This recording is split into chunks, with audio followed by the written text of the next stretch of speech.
Alrighty, hello everyone and welcome to Cinderfall Gaming. I hope you're all doing well. I hope you're all staying safe, and most of all, I hope you're all fighting that war against the Grey, or indeed you should be finished fighting that war against the Grey, or very near, maybe you're painting to the last day of the tournament. Is it really a tournament if you're not painting to the night before? So we are here today to review the list, talk some crap about all your lists, tell you that your list is bad or good or you're going to win. If you don't go 4-1, you're a failure, or maybe you're just here for some funsies playing squigs, who knows. I am joined by Mr. Michael Clark. How are you, mate? Good, mate. Thanks for having me on. I think first time on to the Cinderfall channel, which is pretty exciting. And hopefully I have some nice insights and get invited back for another future show at some point too. Yeah, so I brought Michael along. Michael is a relatively good member and well-known member of the Australian Age of Sigmar community, or one of the Masters representatives. Sort of, when I was phasing myself out of being part of the Masters committee to let someone else go in there, you were sort of the one leading the show, I guess, at that point in time, or at least leading the transition. I suppose just to plug the Masters League for the moment, we're at ozsigma.com for those who may be first-time tournament members at Cinderfall this year.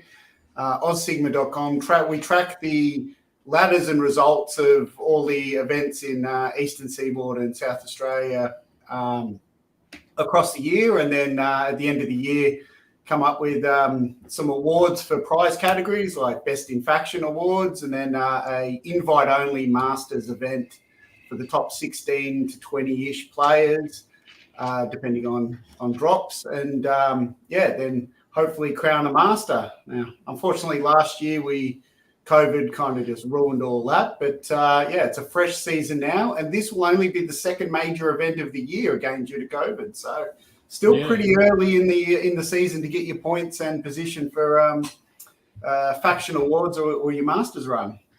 Yeah, and I think that's the important thing to remember for Masters. Like, getting to Masters and being like ranked number one is all well and cool, but like there were years where you have people on those lower end factions that are never going to get in that top 16, or rarely, with something like maybe at the moment, let's say Gloomspite Gitz aren't doing particularly well. Yeah. But fighting to be the best Gloomspite Gitz player is still something you can hopefully achieve. There's also other cool ones. I'm so excited by that when we decided to really publish those Faction Master Awards, because it gives 30-odd different players, including the kind of weaker factions who people are passionate about their narrative squigs list.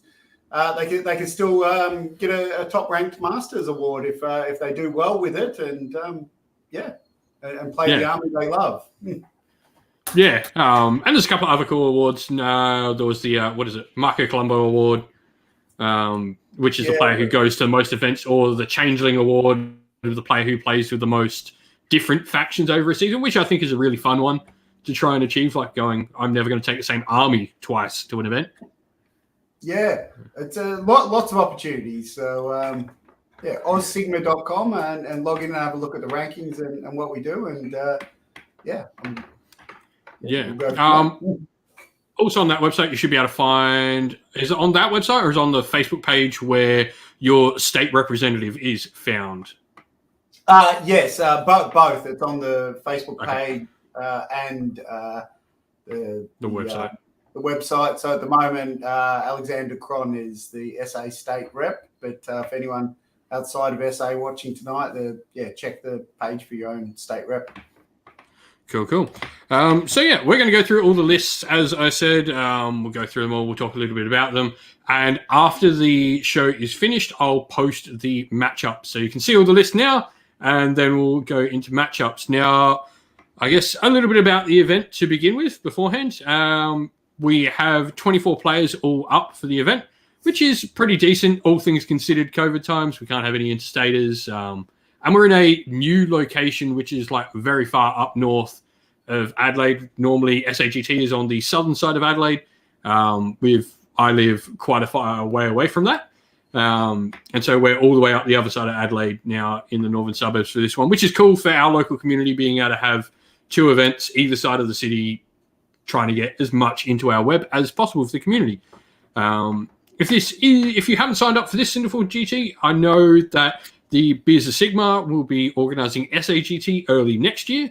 So definitely keep an eye out on either Twitter, follow any of them on Twitter, or on the Age of Sigma South Australia page. I'm sure you'll see something pop up there. And if anyone looking... Go.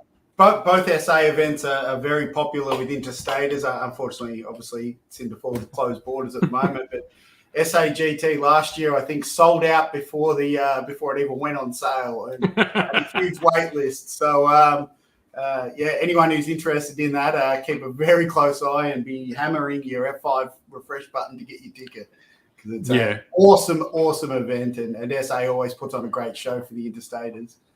Yeah, and I guess last thing to shout out is everyone who's sponsoring the event. First of all, I want to give a massive shout out to Dragons Lair Salisbury, who's provided all the major sort of Warhammer-based prizing for the event. And they also host like regular monthly events for us. They're a fantastic little store in Salisbury, Australia, which is pretty much my local store. So they do a fantastic job. Peter's a great dude there who helps us out. Other sponsors, we've had the Army Painter donate some stuff for our painting prizes. Terrainheim, who many Australians will know, does the fantastic battle trackers I have on my channel that you've seen there. He did all the trophy work and combat gauges, because what event is good without combat gauges? That's sort of the thing you collect, isn't it, really? Mithras Games, which is the company that supplies the channel with all our battle mats, has not only provided some dice and bags, some Mithras-themed dice, but given us 3 battle mats to give away for the event as well. And lastly, Leadbear Tufts, which is a local out of Murray Bridge, I believe. He makes his own tufts, and he's provided some vouchers to give away for the tournament as well. So a great bit of prize support there for the tournament, all from like local. Mithras, probably the most not local, but he's New Zealand. So, a mat company that out of New Zealand try to support as close as we can to home. They're really good quality mats. And he's given us mats for the entire tournament as well. So we've got an entire tournament covered with mats from Mithras. With that out the way, that's all the thank yous and all of that. So first of all, we're going to be getting into these lists. So give me a sec. I'm going to pull up this and then pull up on my phone so I can keep track of what people are saying. And know when I hurt someone's feelings. I'll take that role. You can be the nice guy, Theo, and I'll be the I'll do the up there to take the real heat in real life. Alrighty, so we've already established our good cop, bad cop situation here. I'll do that to take the real heat in real life. Yeah. And so, with that, let's get cracking out these lists. So, first of all, to explain how we're going through them, they are in alphabetical order, first of all, of Grand Alliance, and then alphabetical order of player after that. So we'll start off with Chaos. And we've got Adam Williamson of the Beers of Sigma taking Slaves to Darkness. He's playing Host of the Everchosen, 6th Circle. He's got his grand strategy for prize sorcery. Triumph is Indomitable, so the +1 to wound. Indomitable is immune to battle shock, sorry. He's then got Archaon the Everchosen himself with the Aura of Chaos Tzeentch, spell Binding Damnation. He's got Be'lakor in there with the spell Whispers of Chaos, a Chaos Sorcerer Lord, Mark of Tzeentch, spell Mask of Darkness, a Slaves to Darkness Daemon Prince, Saw, Artifact, Amulet of Destiny for that 5-up ward, Mark of Chaos Khorne, and then he's got 3 Varangard, Mark of Tzeentch, 10 Chaos Marauders, Mark of Tzeentch, 5 Chaos Marauder Horsemen, Mark of Tzeentch, everything bar, I think, one of his characters, one of the big boys it would be, Be'lakor, wrapped up inside a battle regiment. So he's 2 drops, 1995. Unlikely he'll ever see his Triumph during the tournament. 82 wounds in the army as well. What do you think of this one? This is a podium. So we're starting with a couple of the strongest lists, actually. This is a hot favorite for a podium slot, I think. This is a really, really strong list. Archaon in Host of the Everchosen, 6 Circles is the standard one we take, is really good. With the Aura of Chaos still having that reroll 1s to save, combined with the Chaos Sorcerer Lord giving him +1 to save, and then a Mystic Shield, all-out defense, best day ever, finest hour. Archaon is really, really difficult to kill here.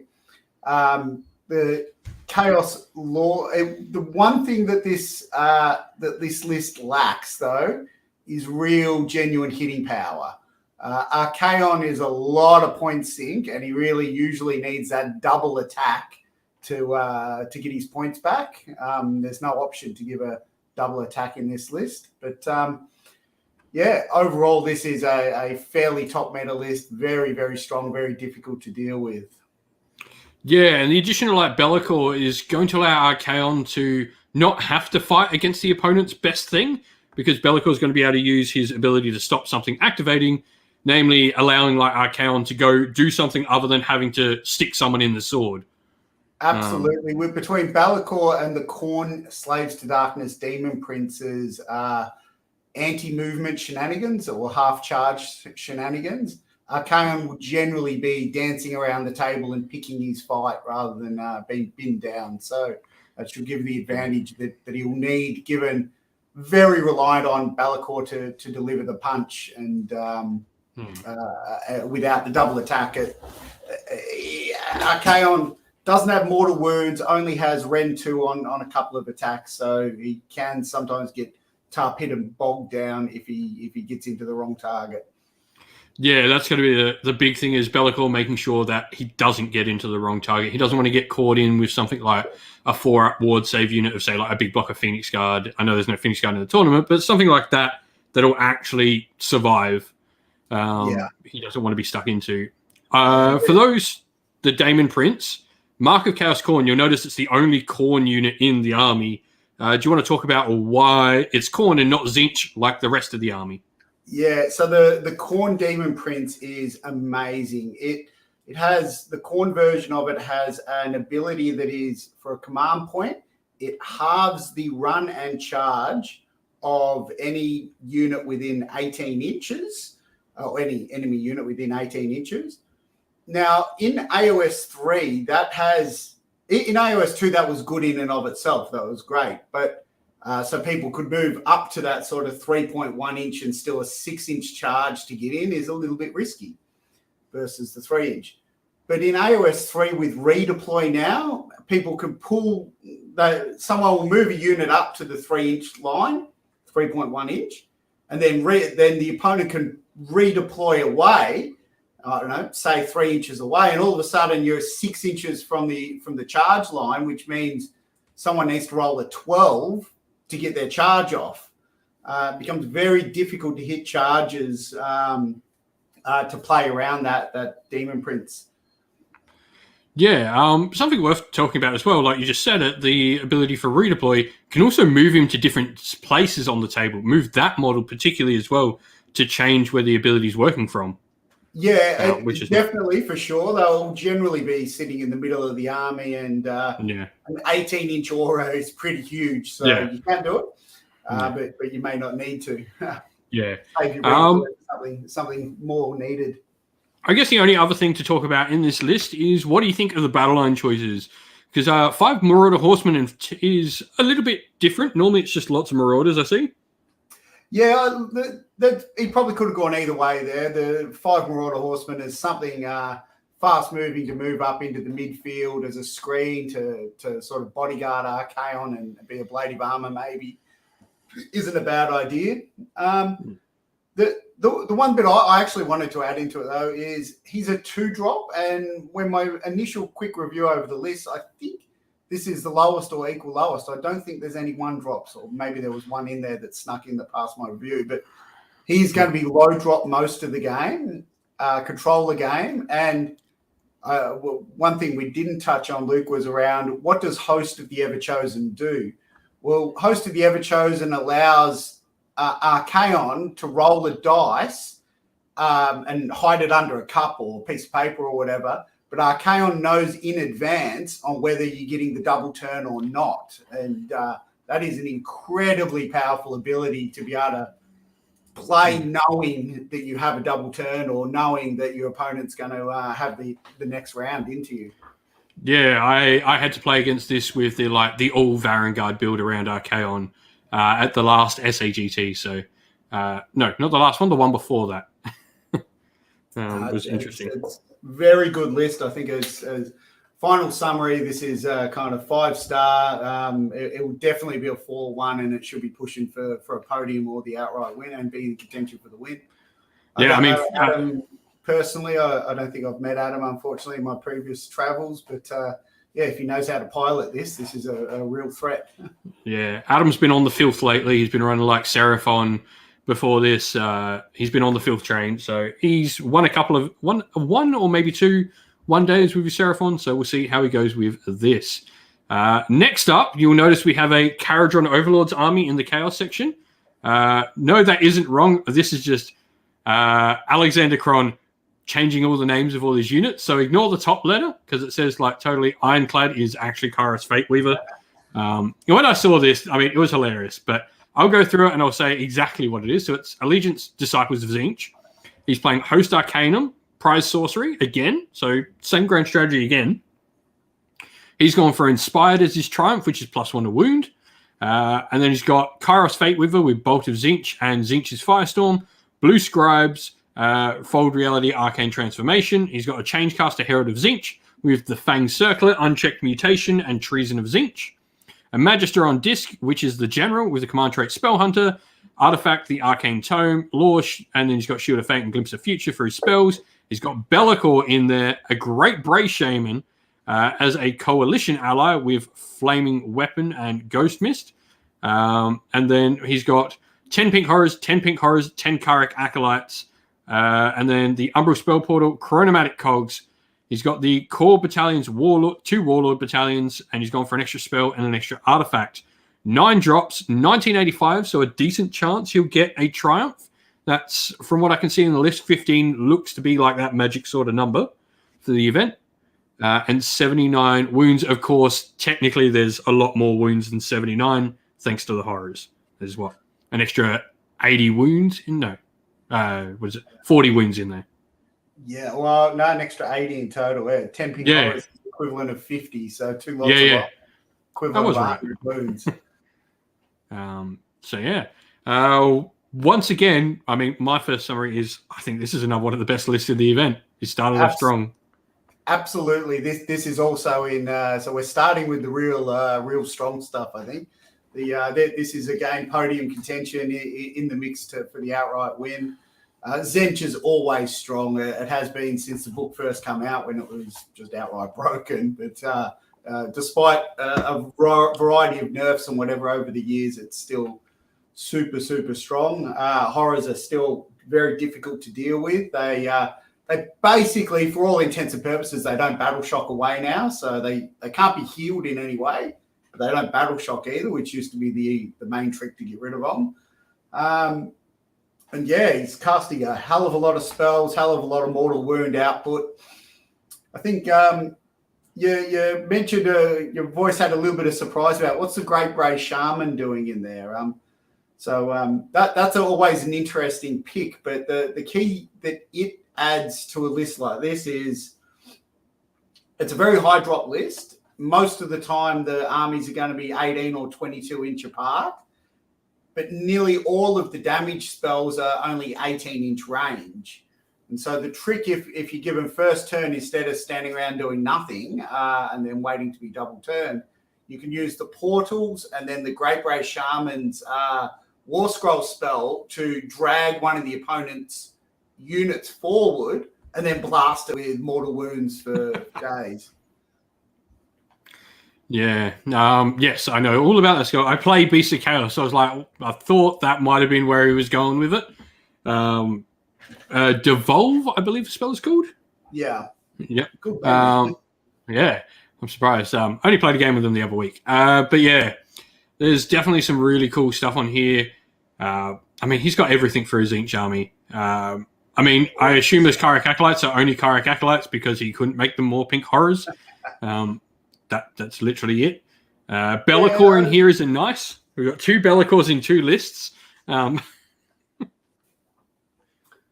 think the Karraks are probably there. In Host Arcanum, you can take Screamers as a battle line unit, but Karraks at least give you another +1 spell, and Host Arcanum casting a lot of spells and will get some free summons. So there's 20 pink horrors on the board to start with, and there'll be another at least 10, if not 20, appear by the end of the game through spell summoning fate points as well. Yeah. There's not really much to talk about this list. It is just Tzeentch filth through and through, I think, really. It's going to do a lot of mortal wounds in the hero phase. It's got a decent amount of shooting in there as well, to be said. Horrors put out a surprising amount of firepower, as do Kharak Acolytes. As you said, that spell to give them the point of rend on their shooting. And then all the heroes generally have some sort of range spell as well that are Tzeentch as well. Yeah, it's D6 mortal wounds, D3 mortal wounds, or some weird exotic combination that ends up doing 3 or 4 mortal wounds. There's all sorts of complexities in there, but it all does a lot of mortal wounds. Yeah. Final summary. This is going to be a good list as well. I would be surprised if Khorne didn't go 4-1.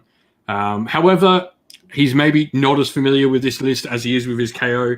We know he's a really good player with his KO. I know he's been playing this for a little while now, but it is a different Khorne when it's not KO. Look, the experience does show through. He's a highly experienced tournament player, playing a really strong list. So maybe his only real risk here is timeout challenges, because you can. I hope he has really good note taking and cheat sheets ready to speed up his hero phase. But should generally do all right with it. Yeah. So next we have Gabriel Adello. So Gabe was the winner of the last SAGT.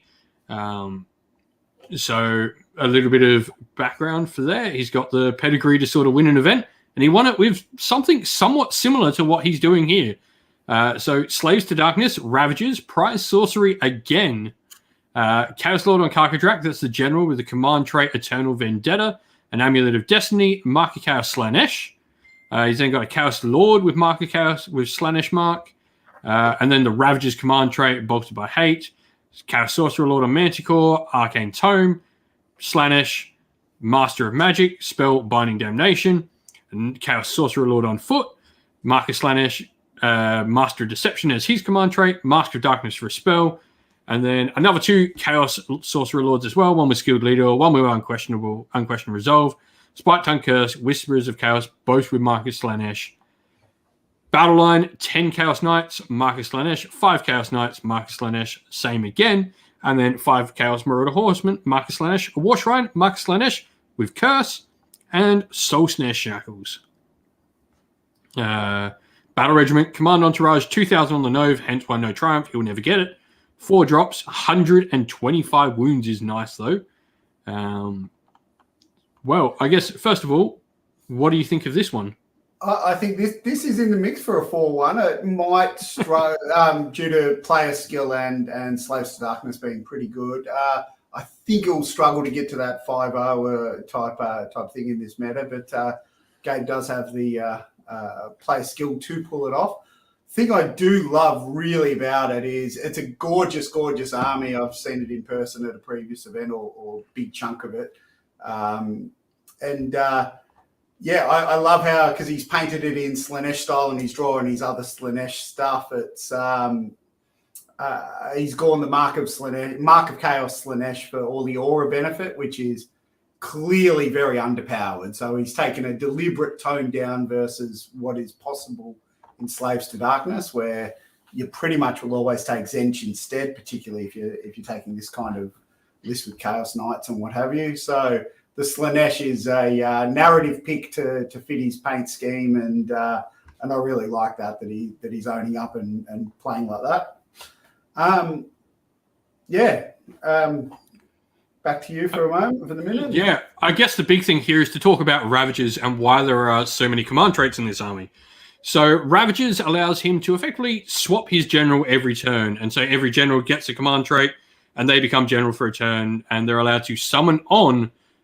So each general can use this command trait, this command ability that you get for Ravagers once, which is summon on a unit of cultists or a small unit of marauders, which can be really, really useful. Things like Iron Golems are great picks for this, that are really hard to shift off objectives. or potentially some of the ones that have extra movement or minus to hit benefits. I'm pretty sure, from what I remember, Gabe has Iron Golems as his main sort of use in this, and some Marauders as his main sort of uses for it, but that's generally what they do. He'll be bringing on, if none of his characters die before he gets to use the ability, a unit of Marauders or Cultists every single turn. So potentially 60 models extra coming onto the table. Yeah, and Chaos Marauders coming on to the edge of the table are really powerful because they're nearly guaranteed to hit their 9-inch charge. They only fail on a double one. And so that gives them, they come on the edge of the table at 9-inch away from an enemy, and then can come on anywhere from behind your lines, on your flanks, whatever else, and cause real problem. Iron Golems to come on and tag an objective if the objective's in the right spot and be hard to shift as well. It's lots and lots of bodies coming at you, and then meanwhile he's thundering across the table with 20 Chaos Knights, all buffed up on at least 3+ saves from the Chaos Sorcerer Lords, if not better. He can technically stack the Chaos Sorcerer Lord +1 to save buff, which is interesting. There's not much of that left, but that's still stackable. And he has taken 3 of them. So, the Lord on Manticore as well. So, having a 0+ save, 10 by Chaos Knights thundering into your front line at the front door, very hard to shift. Yeah, and the Chaos Lord on Karkadrak is no, little weakling. He is a solid killy character. He will do some serious work, well beyond what you think he will. You sort of underestimate those middleweight characters, but he hits like a truck. And he's pretty hard to get rid of. I think he's 9 wounds at a 3+ save. So he's and he's got a 5-up ward here as well. 5-up ward. He's not easy to get rid of before he hits you, and then and he hurts. The other thing for opponents to remember here, the Chaos Lord can trigger a double attack. And that will either be double attacking the Chaos Knights, or most likely, due to speed issues, probably double attacking with the Chaos Lord on Karkadrak, who, with a double attack, that guy he becomes a real mincer. Yeah. I guess the last thing we haven't really talked about, he's got the War Shrine in here as well. Curse is nice because it does affect a unit you're targeting. So, and this army is generally going to be pretty aggressive. So it's going to, I can see the Shrine actually getting in range to use it. Putting that with Chaos Knights where they've got 4 or 5 attacks each. Potentially, and that gives him a source of mortal wounds, which otherwise the list does lack. Problem with Curse is it is short range, and the Chaos War Shrine is a key buff piece that you're not going to have in the front lines. It's always going to be behind the front lines. So it's not that easy to be positioned to cast it. But regardless of that, the Chaos War Shrine's own prayers are amazing anyway still. So he's still getting used for it. And then if the situation needs that curse for the mortal wounds, then he's got it got the toolkit in the bag. Yeah. Another solid list, like I said, like you said, it probably lacks maybe the Tzeentch on it, which is probably the better one out of the 2 sort of Chaos marks to pick. But it's a solid list, and Gabe definitely has the pedigree of a player to take it far. Absolutely. So next up, we have our Khorne list from Jacob. So he is the Allegiance Khorne. Reapers of Vengeance, Beastmaster, Bloodthirsty, so reroll charges, Bloodsecrator, a Bloodthirster of Insensate Rage as his general, command trait, Mage Eater, Artifact, Foe's Bane, Scarbrand, Be'lakor again, that is 3 Be'lakors in 4 lists. Slaves Deductor's Daemon Prince with a Mark of Khorne and Skull Shard Mantle. Be'lakor is an ally here, hence no spell. Also Khorne, hence no spell again. 3x5 Flesh Hounds, 3 Mighty Skull Crushers, 2 times 9 Untamed Beasts with the Mark of Chaos Khorne. 2 Battle Regiments, Command Entourage for Magnificent for the extra artifact he's got. 1980, 360 points of allies. And what do we think of this one? I love this. My current fun list is a Scarbrand Reapers of Vengeance list. That's a few tweaks on this, but it's lots of fun. Scarbrand can eliminate entire armies if he goes on his rampage, and mortal wounds. Doesn't matter how many +1 saves that Gabe's Chaos Sorcerer Lord stacks on his Chaos Knights when Scarbrand comes in delivering his massive mortal wound hits. So Scarbrand's a lot of fun. Key weakness of Scarbrand based lists though is he is the very definition of glass cannon. 14 wounds, 4-up save. He does go down fairly easily, and he will be the high priority target to take out if there's any shooting there, which is exactly why we have the 2x9 Untamed Beasts to push out that zone of defense for someone dropping in and shooting Scarbrand off the table before he gets a chance to go ham, as well as Be'lakor too. Be'lakor locking down any major shooting threats before it gets there. Yeah, the same sort of thing with like the Archaon Be'lakor list before. It's Bellacor's going to be able to use his ability to allow Scarbrand to pick what Scarbrand wants to fight, pretty much.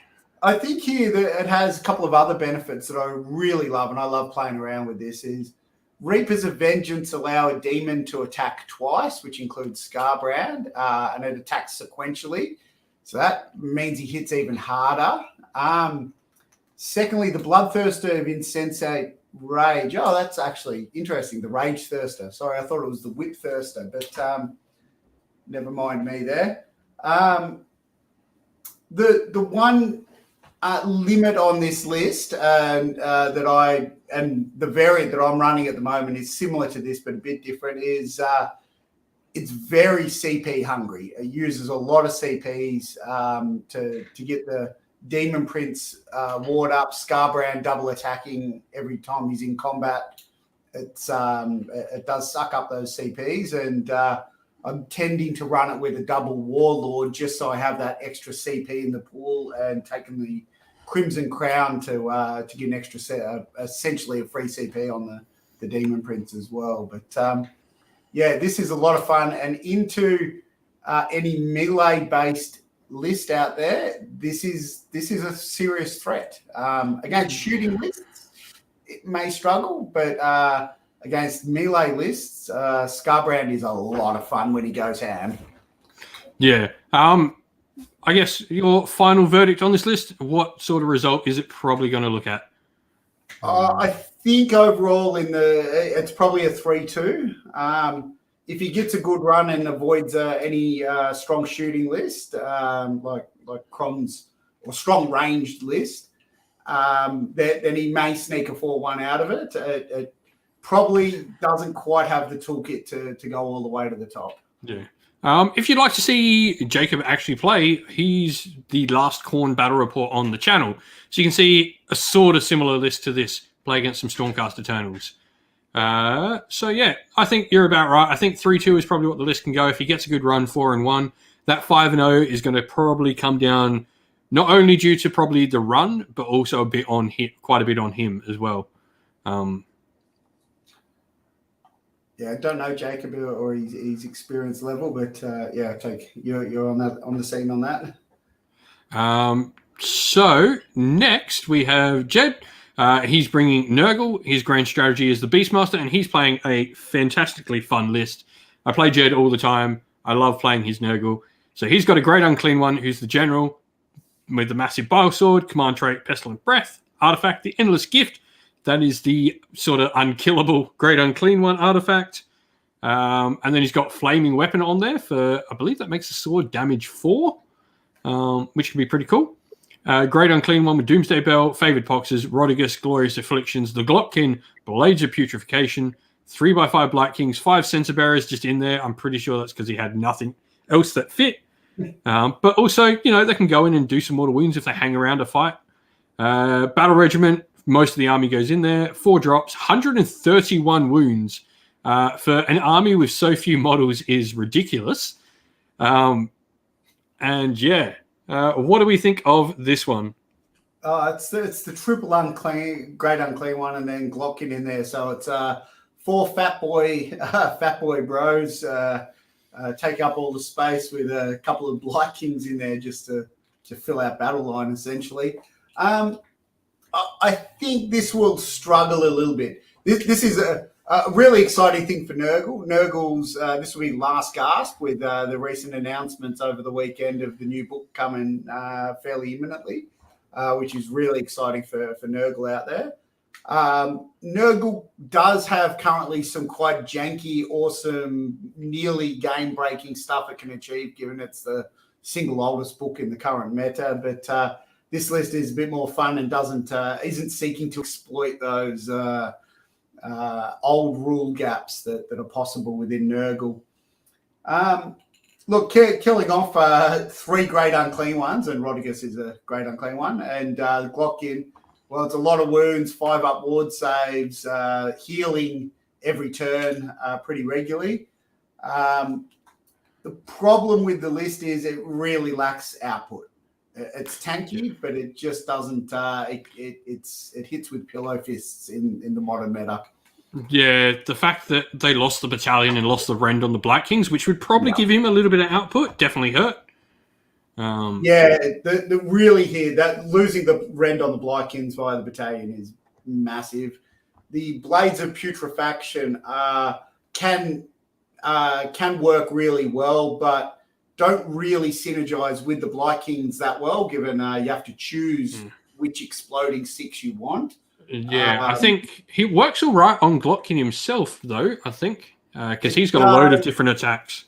But he doesn't quite have enough the weight of dice. They really work well on some Plague Monks or Chaos Marauders with the weight of dice coming at you, as opposed to the Blight Kings. But still, not, and it is still a 7-up spell with no bonuses to cast, so it's pretty difficult to get off. I think the Glockkin's almost better going to be casting Mystic Shield on himself all the time. Yeah, probably. Though he's got 2 casts, so he'll still get a chance to pass his blades. Look, it's fun. Nurgle is always fun. It's great, but I think the lack of output and it's not taking advantage of the janky kind of parts of the book. This will be in the mid-tables somewhere and get a lot of fun and make a lot of friends on the way. Yeah, it'll be a fun list to play and play against. I mean, I love playing against armies like this where you're just trying to kill big things.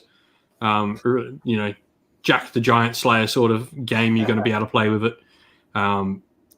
It will be interesting. If your army lacks the ability to do enough damage, you will have a bad time against it, though. Yeah, It's got some Gargant-like characteristics to it. It doesn't take it to the extreme that Gargants have. But a quick review of the meta is there's only a few lists with the big damage output that can take Gargants down, and this will take advantage of that in the meta as well, not having that much power punch lists. Yeah, there will be some armies it catches off guard. Definitely, I think he's going to be 3-2, 2-3. If he can play against a couple of armies, if he drops a couple of early games, he's going to have a really couple of probably strong games at the end of the event when he starts, because it probably will do a little bit better against maybe some of the lower armies in the game. Yeah, I think a lot of fun in the mid-tables, making friends along the way. Yeah. Next, we have Tyler. He's bringing Slaanesh. Lurid Haze Invaders Host, so that is the Slaanesh subfaction out of Wrath the Everchosen. He's got Dexessa, the Talon of Slaanesh. Is that the 9 wound or the 10 wound one? Because that's what matters to me. I can't remember. What is it? Broken Realms. Which one is he? I'm not going to have the book here, am I? I'll look it up on the phone. If anyone knows, is that the 9 or 10 wound one? Sigvold, Bladebringer on Exalted Chariot. Cool. It's the command trait, Feverish Anticipation, Oil of Exaltation, Flaming Weapon, which is really cool on a Bladebringer Chariot. 2 lots of 5 Hellstriders, 20 Daemonettes, Hellflayer, 2 lots of 5 Seekers, 10 Chaos Warriors, a Battle Regiment, and so Battle Regiment plus some extra stuff on the side. Predator's Domain, I mean, it's a strong grand strategy to pick for this army. You've got a lot of movement, so make perfect use of it. 1995, so very unlikely to ever get a Triumph. 113 wounds, which is not bad for Slaanesh in all honesty. Yeah, it's 113 quite fragile wounds, though. Yeah. So Mark has just said that is the 10 wound one. So I'm actually going to look up Dexessa, because these are two characters I am not familiar with at all. No, I'm exactly the same. The models look cool, but I've never seen them on the table. Yeah. So this is a Peacock one, for note, if you know what that means. So let's talk about Dexessa. We're going to learn something here while we're doing this. Yeah. She has, so combat-wise, she's got a 3-inch range attack, which is nice. 4 attacks, 2 3s, Ren 1 damage 2, Impaling Talon, 2 attacks, 3 3s, Ren 2 damage 2. So I guess for that sort, she's that pretty standard sort of mid-range hero. She's got retreat and run and charge. That's not bad. Retreat and charge is fairly handy with fly. Survivor combat. With fly. Yep, that's a handy mechanic. So yeah. After she's fought for the first time at the start of each battle round, add 1 to the attack characteristic of this model's weapons. You subtract 1 from hit rolls that target her. So even though she's 10 wounds, she's effectively got Lookout Sir. She provides the ability to ignore Battle Shock for Slaanesh wholly within 12 inches of her. And she can issue a command to a friendly Slaanesh unit without a command point being spent. And she's got both the Hedonite and Demon keyword as well. Yeah, so she's okay. Interesting mid-range hero. I kind of get the feeling at 280 points, just as I'm reading the War Scroll, it feels a little bit overvalued. But that is unfortunately Slaanesh's curse to bear. Then that the whole book is slightly overpointed. Paying for the sins of when they were broken as crazy. Stop, they're already dead. Could not be any more apparent to Slaanesh. Yeah, poor Slaanesh had a really good run for a while there, and it'll come back in. Look, there's a lot of fun in this list, but Slaanesh is in a really rough place at the moment as a faction, a bit overvalued and kind of lacking a real role. All that said, can't underestimate that Bill Souza, who is one of the best players in the world, won the US Open just about 3 weeks ago, running a Slaanesh list that on paper had different stuff to this. It kind of looked like this. It just looked like a bunch of random stuff, and he ended up winning the US Open, which is an amazing performance. Not quite so sure that it was the list that carried him as opposed to player skill. Bill is well known out there, but it does mean that this Slaanesh can pull some tricks off and shouldn't be completely written off, despite the kind of reputation for being a bit underpowered at the moment. Yeah, look, it's fast. I'll give that list. If there's one thing this list is fast. It'll be getting to where it wants real easy. So if someone plays very lax against it, going, it's only Slaanesh, and you don't use your screens and your movement and your guard your objectives properly, you'll lose them to this list quite easily, as he'll just wander around the table. Yeah. Yep. And good play can see this list do good things. I do think he'll struggle to crack some nuts. There's some. Sigvald though is solid, I will say that. Sigvald and the Bladebringer here will do some damage. Definitely, but Glass Cannon, if it comes up against something that's really tough, like the list maybe we just saw with the bunch of great unclean ones, funnily enough, we're talking about that, it's going to struggle to actually take them down. Yeah, it just doesn't quite have the punch for it. Yeah, and I will say, you do have the ability, Slaanesh do have good summoning. They can summon pretty quick and summon some really good things to the table. So if he can rack up some points pretty quick, he might get some good summons and maybe it'll just flood the table and board control. Yeah, playing that sort of MSU style here, which is how that is. So minimum size units for those unaware, MSU. He's got many units without many things. If they can take a wound or two each, you're getting a lot of summon points to get. I know a Keeper of Secrets on in turn 2, maybe turn 3.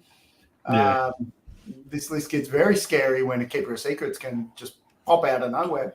Yeah, Keeper of Secrets next to that Blade Bringer after it charges. Yeah. Is solid. I think he's probably going to be around the mid-tables. There'll be some lists that are really hard to remove for it. Yeah, for sure. He's somewhere in the mid-tables, possibly at the lower end of the mid-tables, just due to Slaanesh's kind of the Slaanesh handicap. Yeah. Next, we've got Wayne, another member of the Beers of Sigmar. Great little local YouTube channel to me. They do some cool bat reps on there, so go give them a subscribe if you haven't already. Now, he's playing Skaven. Hold the line. I mean, makes sense for Skaven. There's plenty of battle line on the table. Inspired for +1 a wound, which is pretty solid. Now, leader, Arch Warlock as his general, Verminous Valor, Vigor Dust Injector, and the more Warp Power. Got Thankful with 2 and 2 and Death Frenzy. So he's got 2 Braziers, 2 Warp Fire Projectors. So he's a bit of a mixed bag there with his Thankful. Claw Lord with Verminous Valor. 30 Storm Vermin, 20 Clan Rats, 20 Clan Rats, 6 Storm Fiends, Night Runners, a unit of 10, which is cool. 1990, 140 wounds, 1 drop. So this is a 1 drop. Oh, we have a 1 drop. The 1 drop. Managed to jam it in. What do we think of this? So Wayne definitely knows how to run Skaven. He's been running Skaven for years. I'm not even sure if he has anything other than Skaven. It's always Skaven for him. So he definitely knows how to use them and knows how to use everything. This is tending towards the more competitive end of the Skaven book at the moment. Skaven, again, is quite an old book, but you're not really seeing them being used that much in the competitive play. But I think this is at least tending towards the top end of their book. Thanquil's a lot of fun with the Warp Fire, and I like that he's gone for the mixed build because going all in on the Warp Fire projectors is a lot of fun to just burn, baby, burn, but it never actually goes off in the game because everyone avoids it. Or he just gets punched something, or someone charges him first and punches him, or whatever. Or shoots him. Gets shot off the table. Storm Vermin are probably something that's a little bit underestimated generally. They, between all the different Skaven buffs that are possible, they turn into a pretty reasonable unit at the end, but they are also fairly expensive to achieve that. And the real key on the list, though, is the Storm Friends. I call them Storm Friends as opposed to Fiends because they're so friendly and cuddly when you face them. They're the only friends you're going to have after you use them on your opponents. Once they get buffed up by that Arch Warlock with the Vigor Just and the what's it called, the Warp Stone, the Skaven Crack, Skaven Cocaine. Once they get all buffed up, they absolutely shred things. So as fitting a 630-point Death Star type unit, the wind launchers and the rattling cannons, they just shred. Yeah. So those Storm Vermin are going to be good though. They'll be able to get +1 attack from Verminous Valor. From the Claw Lord. He puts a +1 attack command ability on them. Thanquil for Death Frenzy, allowing them to fight when they die. They've got 2-inch range with their halberds. They'll be most of those 30 Storm Vermin will be in. They'll have like 3 attacks each at Ren 1. Yep, with a reasonable profile as well. And here you've got the challenge of 30 Storm Vermin. You need to take care of that. You need to somehow take care of the Storm Friends. The Night Runners are acting as a nice forward screen to buy you time. It's very this is a bit of a hedgehog list. If you try and charge into it, either Thanquil's going to do Unleash Hell, or the Storm Fiends will do Unleash Hell and deal with a lot of damage. So it's not an easy list to take out. Having that multiple kind of diversified threats, you can't just sort of cherry pick out the one key unit here because he's got multiple options. Even if someone does manage to kill the Storm Fiends, he's still got the Storm Vermin and Thanquil to do the work. Yeah, there's really like 3 key points in here. You've got the Claw Lord and the Storm Vermin, you've got the Storm Fiends and the Arch Warlock, and then you've got Thanquil sort of doing wherever he needs to be. It's sort of your main 3 sort of points of power in the list. Yeah, it's that classic type build of 3 centers of power to go and do things as tag teams. So this is pretty solid, and given Wayne's depth of experience with the army and tournament play, depending on his run, I could definitely see a 4-1 in this. It's probably 3-2 purely on paper, but in the context of the field and Wayne's experience in tourneys, I reckon I'm going to back him in for a 4-1 on it. Yeah. No, Wayne. I mean, this isn't the amazing list that he sometimes runs with all those doom wheels. I'm disappointed it's not in you, Wayne. But yeah, it's definitely got some power, and I just love Storm Vermin, so he gets a 4-1 from me, hopefully. Now, going into death, we've got Mr. Jason Tipping. First of all, now all our death armies are Soulblight Gravelords, all of them. So we've got Legion of Night, prize sorcery again. That is a very, very popular grand strategy, which I guess we should talk a little bit about. I'll talk a little bit about the grand strategies we're using them as tiebreakers. So if players are tied on points, we then split them via battle tactics and then via grand strategy. So the ability to complete them will be very important. It is. It's quite difficult to deny grand strategies generally, the way the game currently plays out. And prize sorcery, if you've got multiple tough wizards, you always just go prize sorcery. It's the easiest one to achieve for most armies. Yeah. So he's got Gorslav the Gravekeeper, Manfred von Carstein, Mortarch of Night. Cool. Jason absolutely loves Manfred. Death Mage's Fading Vigor, Necromancer with the Arcane Tome and Decrepify, Vampire Lord and Zombie Dragon, who's the General, Terrifying Visage, Amulet of Destiny, Flaming Weapon. He's then got 2 units of 3 Vargeist, 20 Deadwalker Zombies, 5 Blood Knights, 20 Graveguard, and a Corpse Cart with Balefire Brainzer. Hunter of the Heartlands includes his Blood Knights, 1 unit of Vargeist and the Zombies, and then the Warlord includes the other units in the army and a few of his heroes. And then he's got, I don't think it's been formatted right, but I don't think it's 10 drops. He doesn't have a battle regiment, so yeah, that makes sense. Oh wait, yeah, because Warlord doesn't lower your drops. Yeah, so 10 drops. So yeah, he's at that point where he saw he had so many drops, he just stopped caring, which is sort of what you do. Anytime I go above 4, I sort of stop caring. Yeah, exactly. Either go for that one drop, 4 drop, or don't care. Yeah. If you're above 4, if you start going to 5 and 6, just stop caring. Take a different battalion. Take Hunters in the Heartlands instead. Yeah, and take a couple of screens or something like that. So what do you think of the first one of our death lists? So Soulblight are currently the king of death meta. Though OBR Nagash can work reasonably well still. This is a bit of a mixed bag of all sorts of stuff. It's got all sorts of fun, cool stuff. To be honest, Vargeist, I haven't seen them on the table since Soulblight's dropped, so I'm a bit unfamiliar with what that's doing.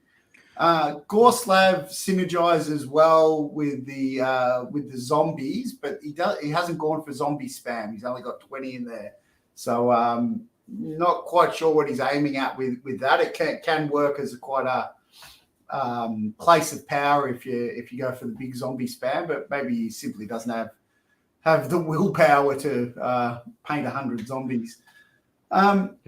Manfred is amazing. His ability to teleport at the start of the combat phase to escape death, escape combat. He's a bit of a chicken in the narrative, so pretty much guarantees that grand strategy for him. It's very, very difficult to pin Manfred down. The Vampire Lord on Zombie Dragon still hits like a truck as well. So, got a lot going here, a lot of different units and different rules to try and remember, but a lot of options for the game. A couple of good points of power, like you said, the Vampire Lord. 20 Graveguard are going to do the damage as well. There'll be a lot of mortal wounds coming out of them. Graveguard are amazing. Graveguard are one of the most sort of points efficient hammers out there with what they do. Though interestingly, he's gone them in shield mode, so got the extra save instead of extra damage. I think in general, you're better off going for the extra damage, because having an extra save, like with the extra damage, they do a lot of work with the synergies that they get from all the different synergies in Soulblight and Mawtribes, +1 hit a wound. I'm going to go that these are Jason's old models. I've played against him many a times, and he's had vampire counts since like fantasy. So I'm going to say these are the same Graveguard models I used to fight back in fantasy. That might explain the build, because take the attack mode versus the shield. The other thing with Graveguards about why you wouldn't bother with the shield generally in super competitive play is a unit of 5 Graveguard is your worst nightmare. You either want them all there or none, so you can bring them back. And that's the other key thing that Soulblight, same thing for all 3 of the Soulblight lists. I think there were 3. So much recursion, like they just you kill them and they just keep coming back at you. So they wear you down over the course of the game. I will say too, probably the last thing to talk about his list is Legion of Night. The ability to have some ambushes is the last thing he gets with this list, which is fun. Yeah, maybe on the Vargas or something as a nice start to the game. But yeah, I think this is probably a 3-2. Soulblight Gravelords always have the potential for 4-1 though, I think, just based on book. The book's pretty solid. This seems quite a thematic list, and if you're saying that he's had the army since I don't know, 20 years, it's maybe it's all playing with these cool models rather than going for the ultra optimized builds that are in Soulblight. Yeah. Next we have Matthew Slattery, another Soulblight Gravelords army. This one is 2,000 on the nose, so he's with Vrykos, which is our cool wolf people. Prize sorcery again. Triumph doesn't matter because he's 2,000 points. Vampire Lord and Zombie Dragon with command trait Pack Alpha.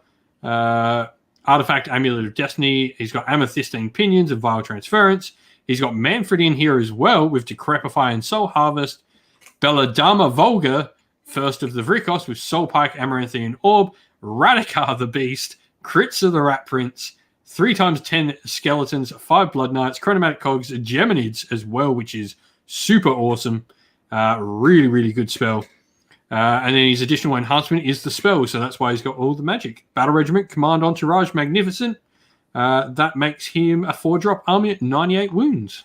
What do we think of this one?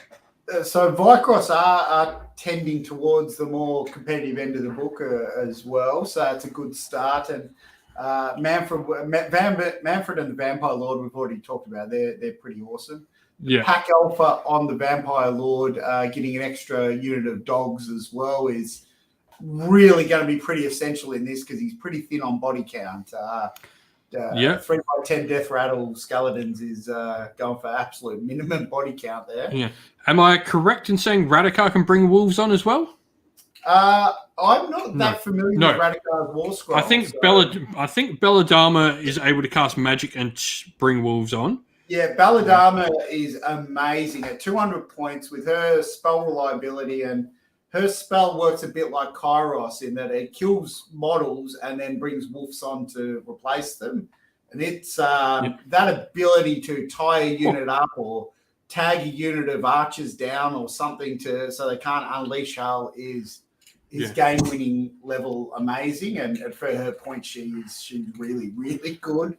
Yeah, I was right on Radikar. He can bring a unit of 10 direwolves to the table for a command point. Yeah, okay. So between so that's how he's making up for his otherwise pretty thin lack of bodies. He's bringing them on with his summoning instead. Yeah, 15 guaranteed plus whatever Belladama manages to achieve. What does Kritzka the Rat Prince do? I know I've looked at Radikar's War Scroll, but I've never even looked at Kritzka's War Scroll. So Kritzka's got one cool thing he does. So he counts as a general in Vrykos at all times, and he comes back when he dies. So you literally just send him forward, let him die, and bring him back. Okay. And you get your 2 up on the other things. He comes back every time he dies as well, so he's like this returning thing. That's pretty handy to jump behind the lines and threaten and steal an objective or something in the late game. Yeah, so at the end of your movement phase, if this model has been slain, you roll a dice. On a 4+, you can set this model up anywhere on the battlefield more than 9 each from all enemy units, or with all wounds allocated to it removed. And he's going to take out, like, if he can get near, like, enemy wizards, he's probably going to kill them. He's got 4 attacks, 3 3s, Ren 1, damage D3. He'll go hunting some wizards and kill them, probably, with that. That's and he's -1 to hit as well, naturally. That's actually not too bad as a kind of source of teleport to go in if someone's left a unit of just 5 chaff holding an objective, he jumps behind them and jumps out and ambushes them. It's a bit like Scar Bloodwraith, but even cheaper and based on that profile, sounds like it hits harder than Scar as well. Yeah, and comes back every time, because it doesn't say if you fail the roll too, you lose the ability for him. It's every time he's not on the table. Yeah. So you could go 2 turns with not rolling a 4+ and roll a 4+ in the last turn of the game, and all of a sudden take an objective you didn't hold, which is pretty cool. Yeah. So this has got a lot of tricks to it. It definitely has the potential to be a 4-1 list for sure. I think it'll come down to the matchups and player skill. It's the amount of tricks in it. It's going to require a fair bit of skill to pilot it to get it right. It's definitely not a point and click style, easy to play army. Easy to make mistakes with this.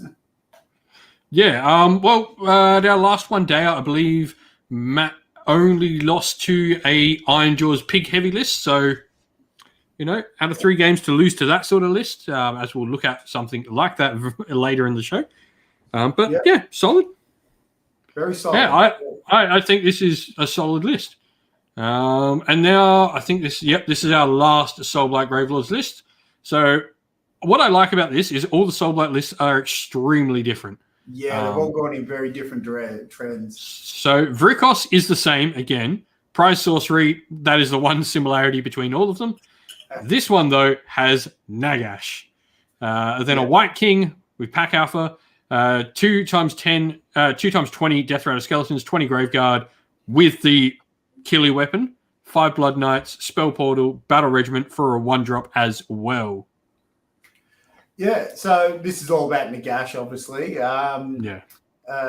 With the grand strategy, he does have the risk here. Nagash can die. Nagash is not that tanky. Only 16 wounds, and he's not easy to kill, but he's definitely killable. He's not an Archaon or something like that. Yeah, correct. He can go down. I'm not quite sure that Nagash gets that great synergies out of Vycross, but I think he's taking Vycross so he can get access to Pack Alpha for some extra free bodies. This has a lot more bodies and will have a lot more recursion coming back at it as well. So between Nagash healing stuff up and then as summonable and then after a unit dies, it coming back, it's a lot of wounds to chew through. It looks like it's 96 wounds because Nagash has taken up so many points, but between the healing and then them coming back on the table in the mid game after you kill them, it's a lot. Going to be a lot to churn through. Yeah, and he's got a solid hammer there in the Graveguard. Like the Graveguard will do work if they get into something with those Great White Blades. They'll kill it. Yeah, the danger with it is they're not getting the synergies of a Manfred giving them +1 to hit a wound, or the Necromancer giving them double attack. That's when they turn into real blenders. But you know what's funny here is I think these Graveguard would almost be better with the shields because of what Nagash gives, the rerolls to 1 for his saves. Yeah. You'd almost be better with the shield ones here and these Great White Blades flicking up to the other list. Yeah, that said, the list does need something to deliver damage. Now, Blood Knights can deliver damage. Graveguard can deliver damage. Nagash can deliver damage if you use him in that way. And store up his 8 arcane bolts, charge in, and 8d3 mortal wounds if you go that direction as a source of damage. But yeah, I think I prefer the Great Blades, Great White Blades for the Graveguard. Yeah. But yeah, solid list. I think if I had to pick one of the 3 Gravelord lists, I'm picking Matt's. Yeah, I think so. I think it's just built slightly more optimized. However, that one requires so much more play. Yeah, exactly. It needs a far higher skill level for Matt to actually play it right. Nick can have a few beers and still be able to competently pilot a list like this. This is a list that you'll probably like. There's 4-in-1 potential when you're running Nagash. He could have like a good run and just tear through some people with Nagash. Yeah, but it's probably about a 3-2 list. Definitely in the funsies. I think it'll be a lot of fun for both players. It's not too one-sided. Yeah. Actually, someone is saying apparently the pack alpha ability is 3 command points, not the summonable ability. That is Kin of the Wolf. I've got them mixed up.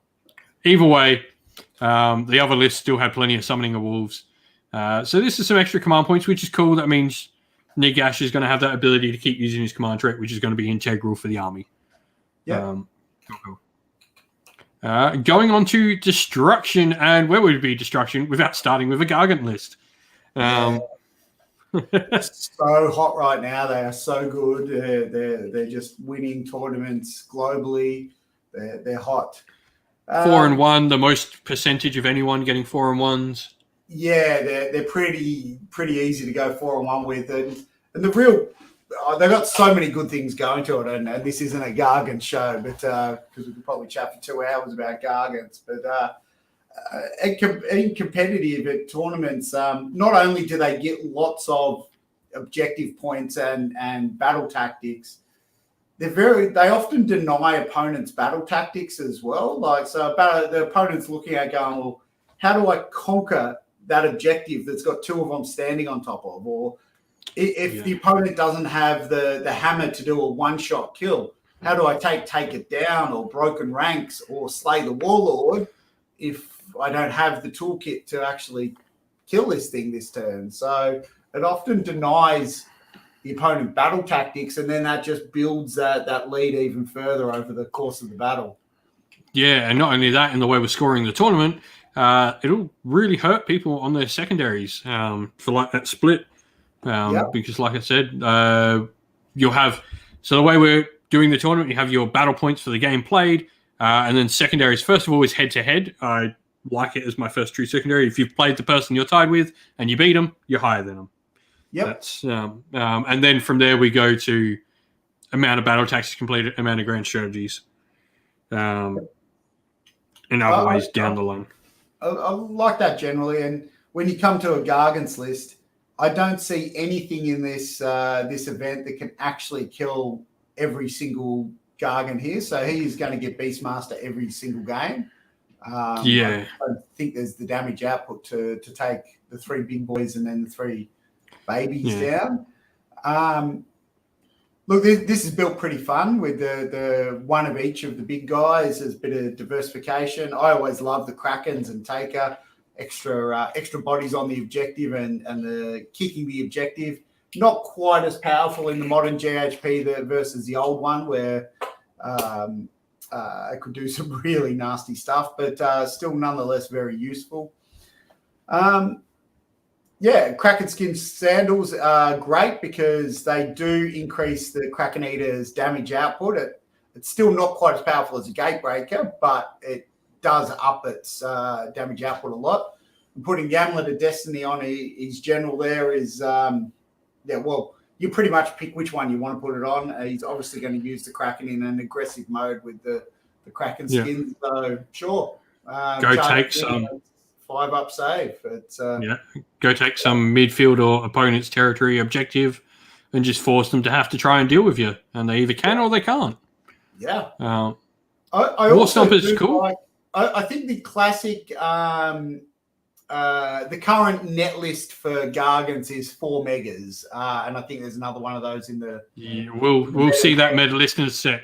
But I actually don't mind seeing the Man Crushers on the table in a takers list. That with some smart play, they really do stuff, and they really do add those extra bodies on the objective if it comes to it. And there's some really tactical plays you can use with them. Like you do have something that resembles a screen, for example, against any hammer that is big enough to take your stuff out. You can send them forward as a sacrificial road bump against a hammer, against an Archaon or something that does have the hitting power. And if your opponent ignores them, well, all of a sudden they can just pop onto the opponent's objective, and could be two of them on it. It'd be 30 bodies on the objective and stole the opponent's objective. So you can't exactly ignore them either. Yeah, they're interesting. Like, 'cause he's got the other cool. I think the artifact, the Manticore, Violet Manticore Venom's pretty cool in the Gatebreaker as well for some extra sort of punch. Because that is +1 to wound on him, I believe. +1 to wound on one of his weapons, which will probably be the big hammer thing. Yeah. Yeah, it doesn't really need it, but probably not that many better choices. I probably would have lent towards, say, an Arcane Tome on one of the megas, just to get that Mystic Shield and an option for an Unbind to maybe blunt the opponent's meta when, I don't know, when Khorne starts casting 27 spells at you, you might be able to unbind one of them. Yeah. But it's Gargants. Gargants are solid. Like, he's got every chance for 4 and 1. It should be a 4-1 just simply because it's Gargants. I don't think this is the optimized Gargant build out there, so I'm not sure they can go all the way to the 5-0. But it's definitely going to be a 4-1. Yeah, I think the armies for this to dodge are probably the Order armies that have that.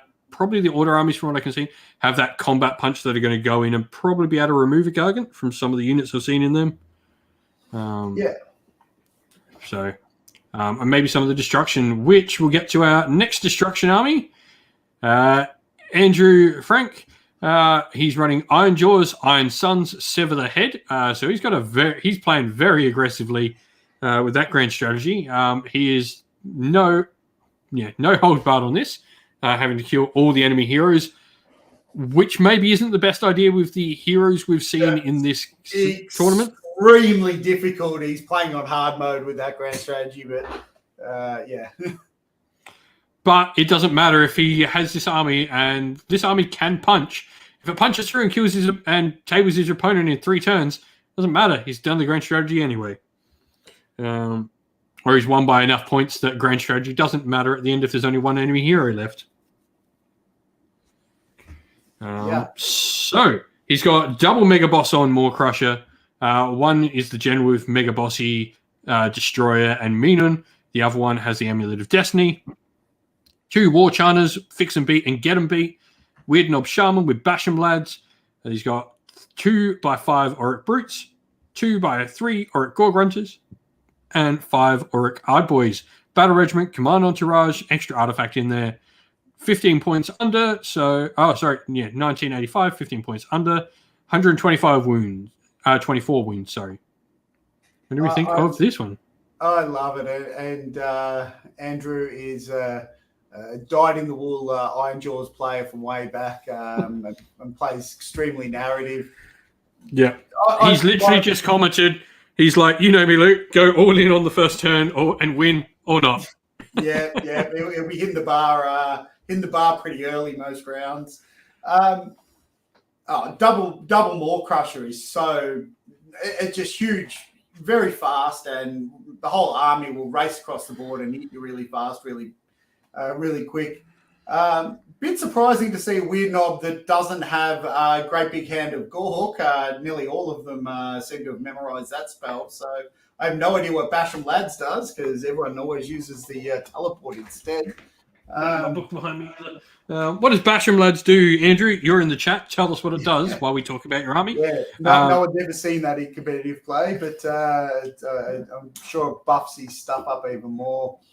It sounds like it's +1 attack or something like that to me.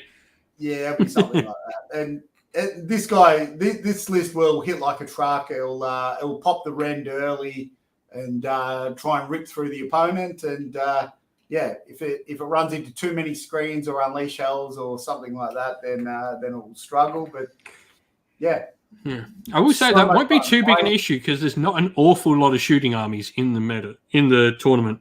There are very few of them. True. That is true. So those double Maw Crushers just racing across the table and just smashing everything out of the way.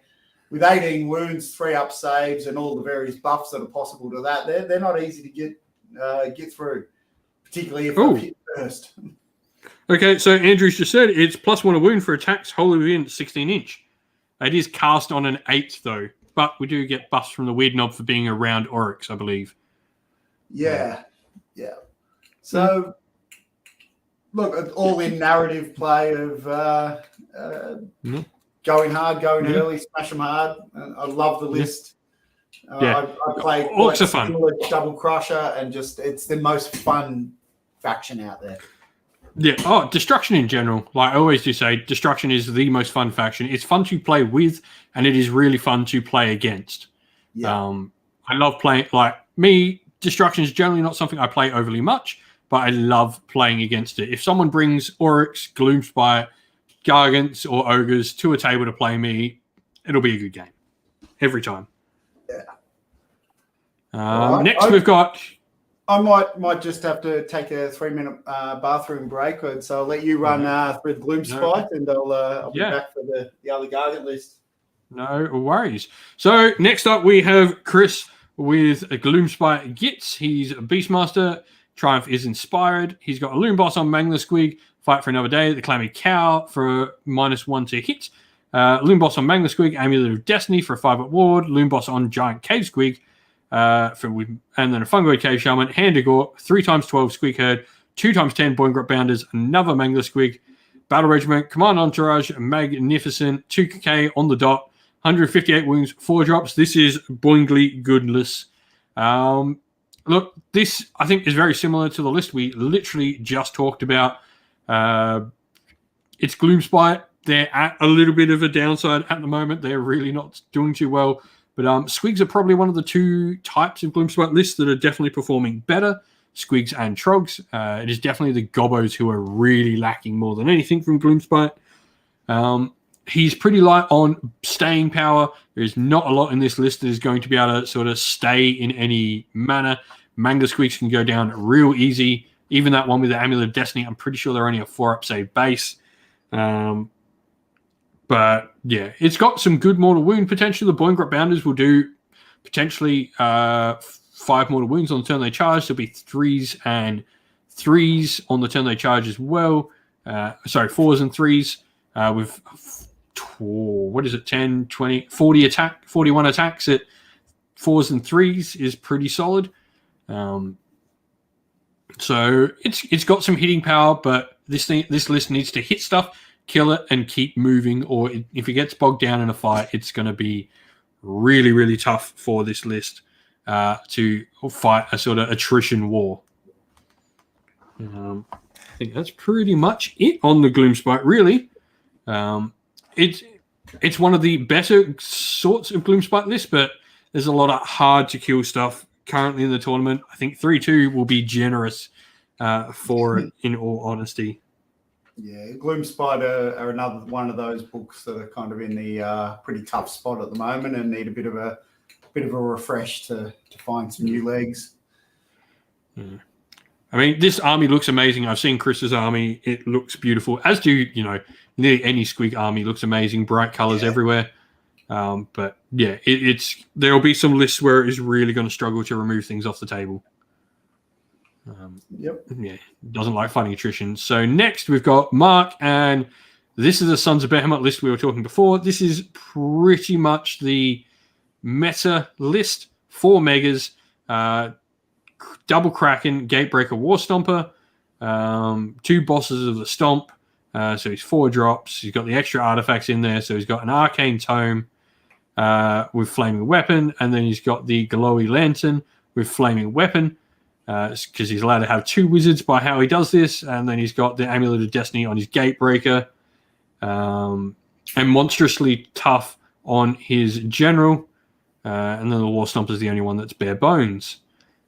This is solid Gargants. This is solid. This is right up there, and this is my outright pick for the 5-0 win. I don't think anyone else in the meta has the toolkit to really deal with this easily enough. The monstrously tough for extra wounds, double wizard for both the flaming weapon power, but also unbinds to slow down the damage into them, and mystic shields to buff them up even more.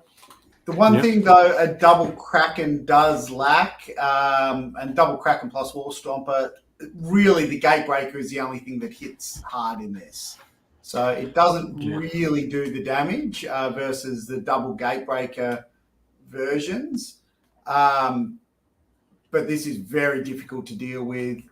Double kicking the objectives to wherever he needs them to be standing on top of them with multiple dudes. Yeah, this is strong. Yep. I don't think there's much more to say about this list. I mean, there's 4 models in it. What else do we really need to say? It's solid. This was, as soon as the book came out and we got the sort of generic artifacts, this was the list everyone started talking about straight away. Everyone started talking about the double wizard Gargant list, and and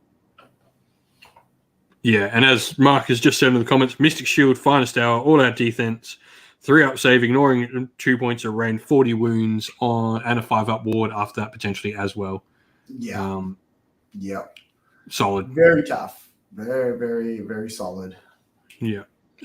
So on to Michael Chill, who is bringing Ogre Mawtribes. Probably, I reckon, the funnest army in all of Warhammer Age of Sigmar. I've got my Ogre, and they were my funnest, and then but Ironjawz overtook them on my fun category. But I mean, they're pretty much the same. yeah.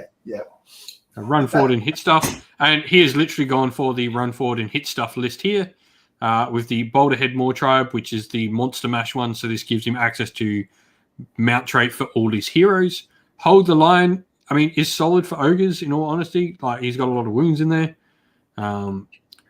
Inspired for +1 a wound is nice. So he's got a Frostlord on Stonehorn, Brander's Fard, Black Clatterhorn, Huskard on Stonehorn with Metal Cruncher, Huskard on Thundertusk as his general with Lord of Beasts, Alfgar Ancient, Pulverizing Hailstorm. Then he's got 4 Mournfang, 2 Mournfang, Beast Rider Stonehorn, and a Gorger, which is a nice little addition, I think. Battle Regiment plus a couple of extras, 3 drops. Yeah, a little bit surprised I didn't see double Frostlord on Stonehorn. The Huskard on Stonehorn definitely does not hit anywhere near as hard as the Frostlord. Probably the points gap between them isn't quite enough. But I love the double Frostlord on Stonehorn, Thundertusk, the Stonehorn Beast Riders. I usually fill my unit out with a bunch of Sabertooths instead, but essentially the same army. Gorga, I love the Gorga for a deep strike in there. Just having that threat to come on somewhere and steal an objective or go after a lightly guarded chaff unit or something in there, or a lightly guarded wizard maybe. Not a particularly subtle list. It's just going to thunder across the table and smash you. Yeah, and LS just dropping in there. Unfortunately, we've gone past the Soulblight list, but once we finish up the show, you'll be able to go back and watch it. This will be on the channel up very soon after we finish up. So there's 3 really cool Soulblight lists you can go back and check for later. Anyway, onto this. There's no subtlety at all about this. I do like the Huskard on Thundertusk, in all honesty. Alfgar Ancient has some interesting play. He could be quite survivable. It's sort of what people would started doing after changing out the Stonehorn that couldn't die. I guess he's as good as the Anvil. You sort of get close. It's the budget version of the Ethereal Stonehorn. So it's not a bad. But yeah, this will be fun. This will be mid-tables for sure. It'll punch and it will have great games every day of the week. Yeah. Definitely this meta where there's quite a heavy melee meta overall here, so it's not going to just run into some gun line and be blasted off the table. It's Yeah, and there's every chance that dice roll hot for this army and it starts and it just crunches something it shouldn't. That is always the case with ogres. Like all of a sudden, if that 4-pack of Mournfang has a turn where it hits and wounds with everything, takes a negash down.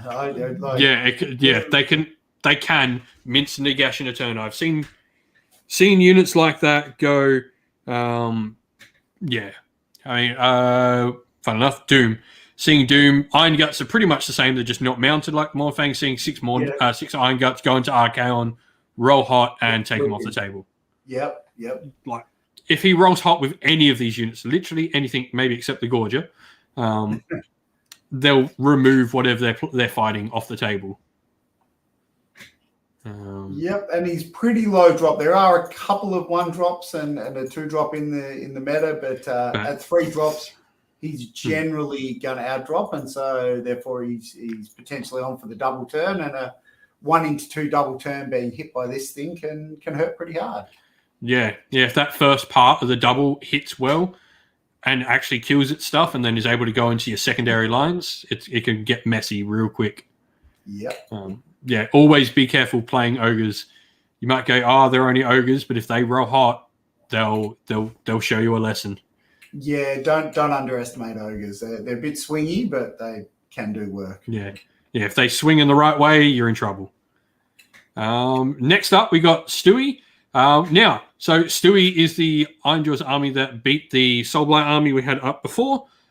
Stu actually won and beat Khorne as well at our last one-dayer. Stu took out our last one-dayer before the event with this list. So he sent me his grand strategy, but he forgot to put it here.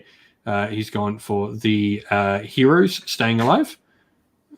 For the general staying alive. So Ironjawz, Bloodtooths, double Mega Boss on War Crusher. His general has Mega Bossy, Amulet of Destiny, and Meenan. The other one has the Destroyer Artifact and Fasten. And so he's then got 3 Oracle War Chanters. Killer Beat, Fix and Beat, Get 'em Beat. Widnob Shaman with, as you said before, the strange part. And this one here has the great big green hand of Gork. And then 4x3 Piggies. Artifact and Mount Trait as these extra things. Hunters of the Heartlands, Warlord. 120 wounds, 10 drops. Yeah, this list hits. I love this. This is very, very close to the list that I'm running with my own Ironjawz, which is Bloodtooths. It's the ability for the Gore Grunters to charge again at the end of the combat phase if they've killed the thing that they've killed. Triple War Chanter to buff up both of the Mega Bosses and one of the Gore Grunters, or 3 Gore Grunters to be your first wave in to clear out the screens, and then second wave with the Mega Bosses on the Maw Crushers.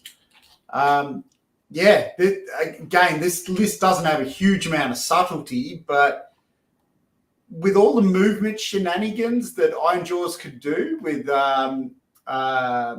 Mighty Destroyers and then the Bloodtooths on the Gore Grunters getting movement, this has a lot of surprising play. Like we were just chatting about the ogres. Ogres are relatively just straight through the front door, and that's what they are. But you can get a bit tricksy with an Ironjawz Bloodtooths army like this. So the speed is amazing. It's also amazing how many people forget just how fast it is.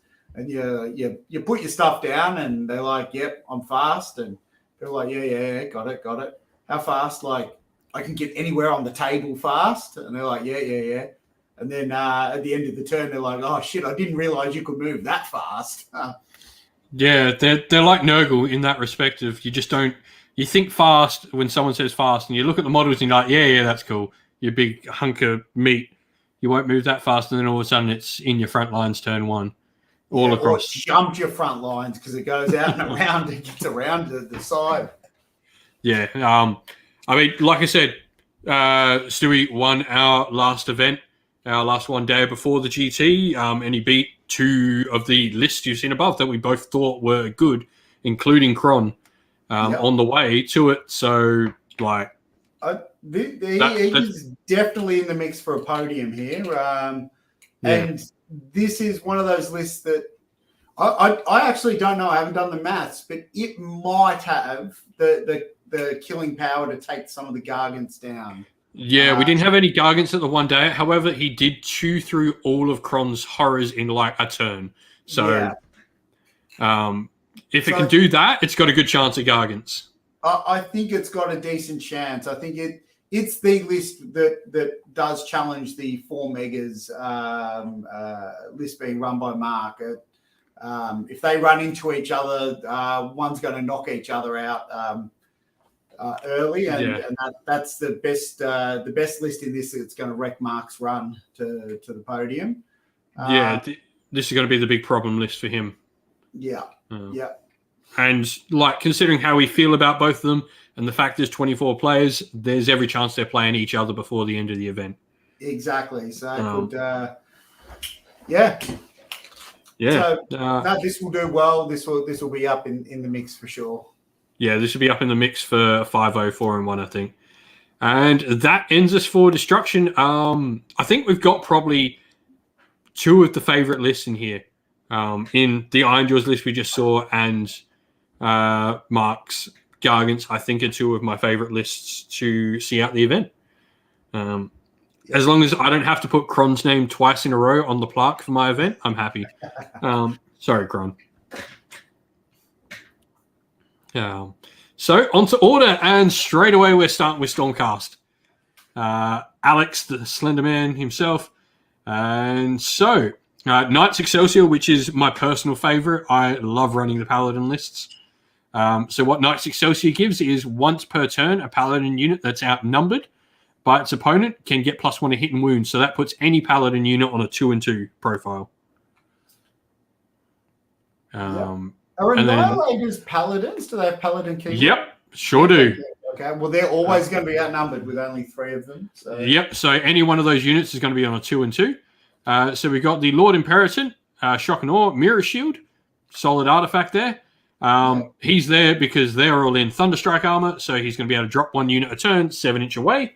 Yndrasta, the Celestial Spear, she's going to be useful in this. Considering the amount of big monsters that are running around in the meta, her utility is going to be really good. Knight Relictor, so the lesser one, so he doesn't get the bonus to prayer. This is the smaller one, the new one with the little fanny pack. But still, translocation and blessed weapon. Tip for young players, for 5 points extra, the Lord Relictor any day of the week. Yeah. I think Alex generally paints like really nice models, so he's probably just gone for a bunch of new stuff here. Yeah. And also, it is really hard to get the Lord at the moment because you can only get him in the starter box. So, fair play if you didn't want to buy a whole starter box. I might need to look into that because I've actually got 3 of them for a variety of things. So maybe I can make some nice money on eBay selling them. I'm pretty sure he's only available in that, like, how they split the starter set. Anyway, Knight Arcanum, Azurite Halo, solid spell. That's mortal wounds back on a 6 to save. And then 3 Annihilators of your standard ones. So this is the shield, the 2-up save. And then 2x3 with the Meteoric Grand Hammers. They put out damage 3 weapons on 2s and 2s. Don't forget, if they're using one of them will be with Knights Excelsior. 5 Vindictors, a solid hold the line unit. And 2x5 Vigilors is, a nice little bit of ranged firepower there as well. Which will come in real handy against some screens and stuff to make sure your Annihilators can get where they want to be. He's got a Command Entourage and 2... I will have to chat about him. Can only take one of those Hunters in the Heartlands. Hunters in the Heartlands as well. And he's got Prayer as an extra one to get him an extra Prayer on there for the Relictor, and the Holy Command, Unleash Thy Hatred, which, if he can use this command ability once per game, gives a Paladin unit +1 attack if they're outnumbered. So it combines really well with Knights Excelsior. So, those one unit of those Meteoric Grand Hammers is going to potentially, for a turn, be 4 attacks, 2s and 2s, Rend 2, damage 3.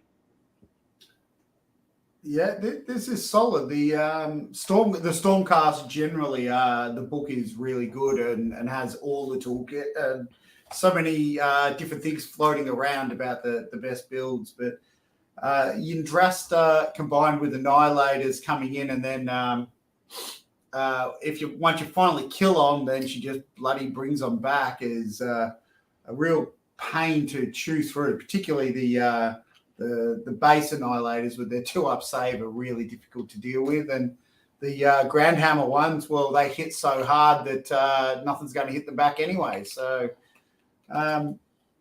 yeah, I like the list. I think it's very solid.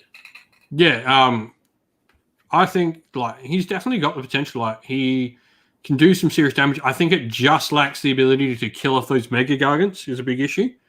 It probably does. It probably wounds them enough. Yeah,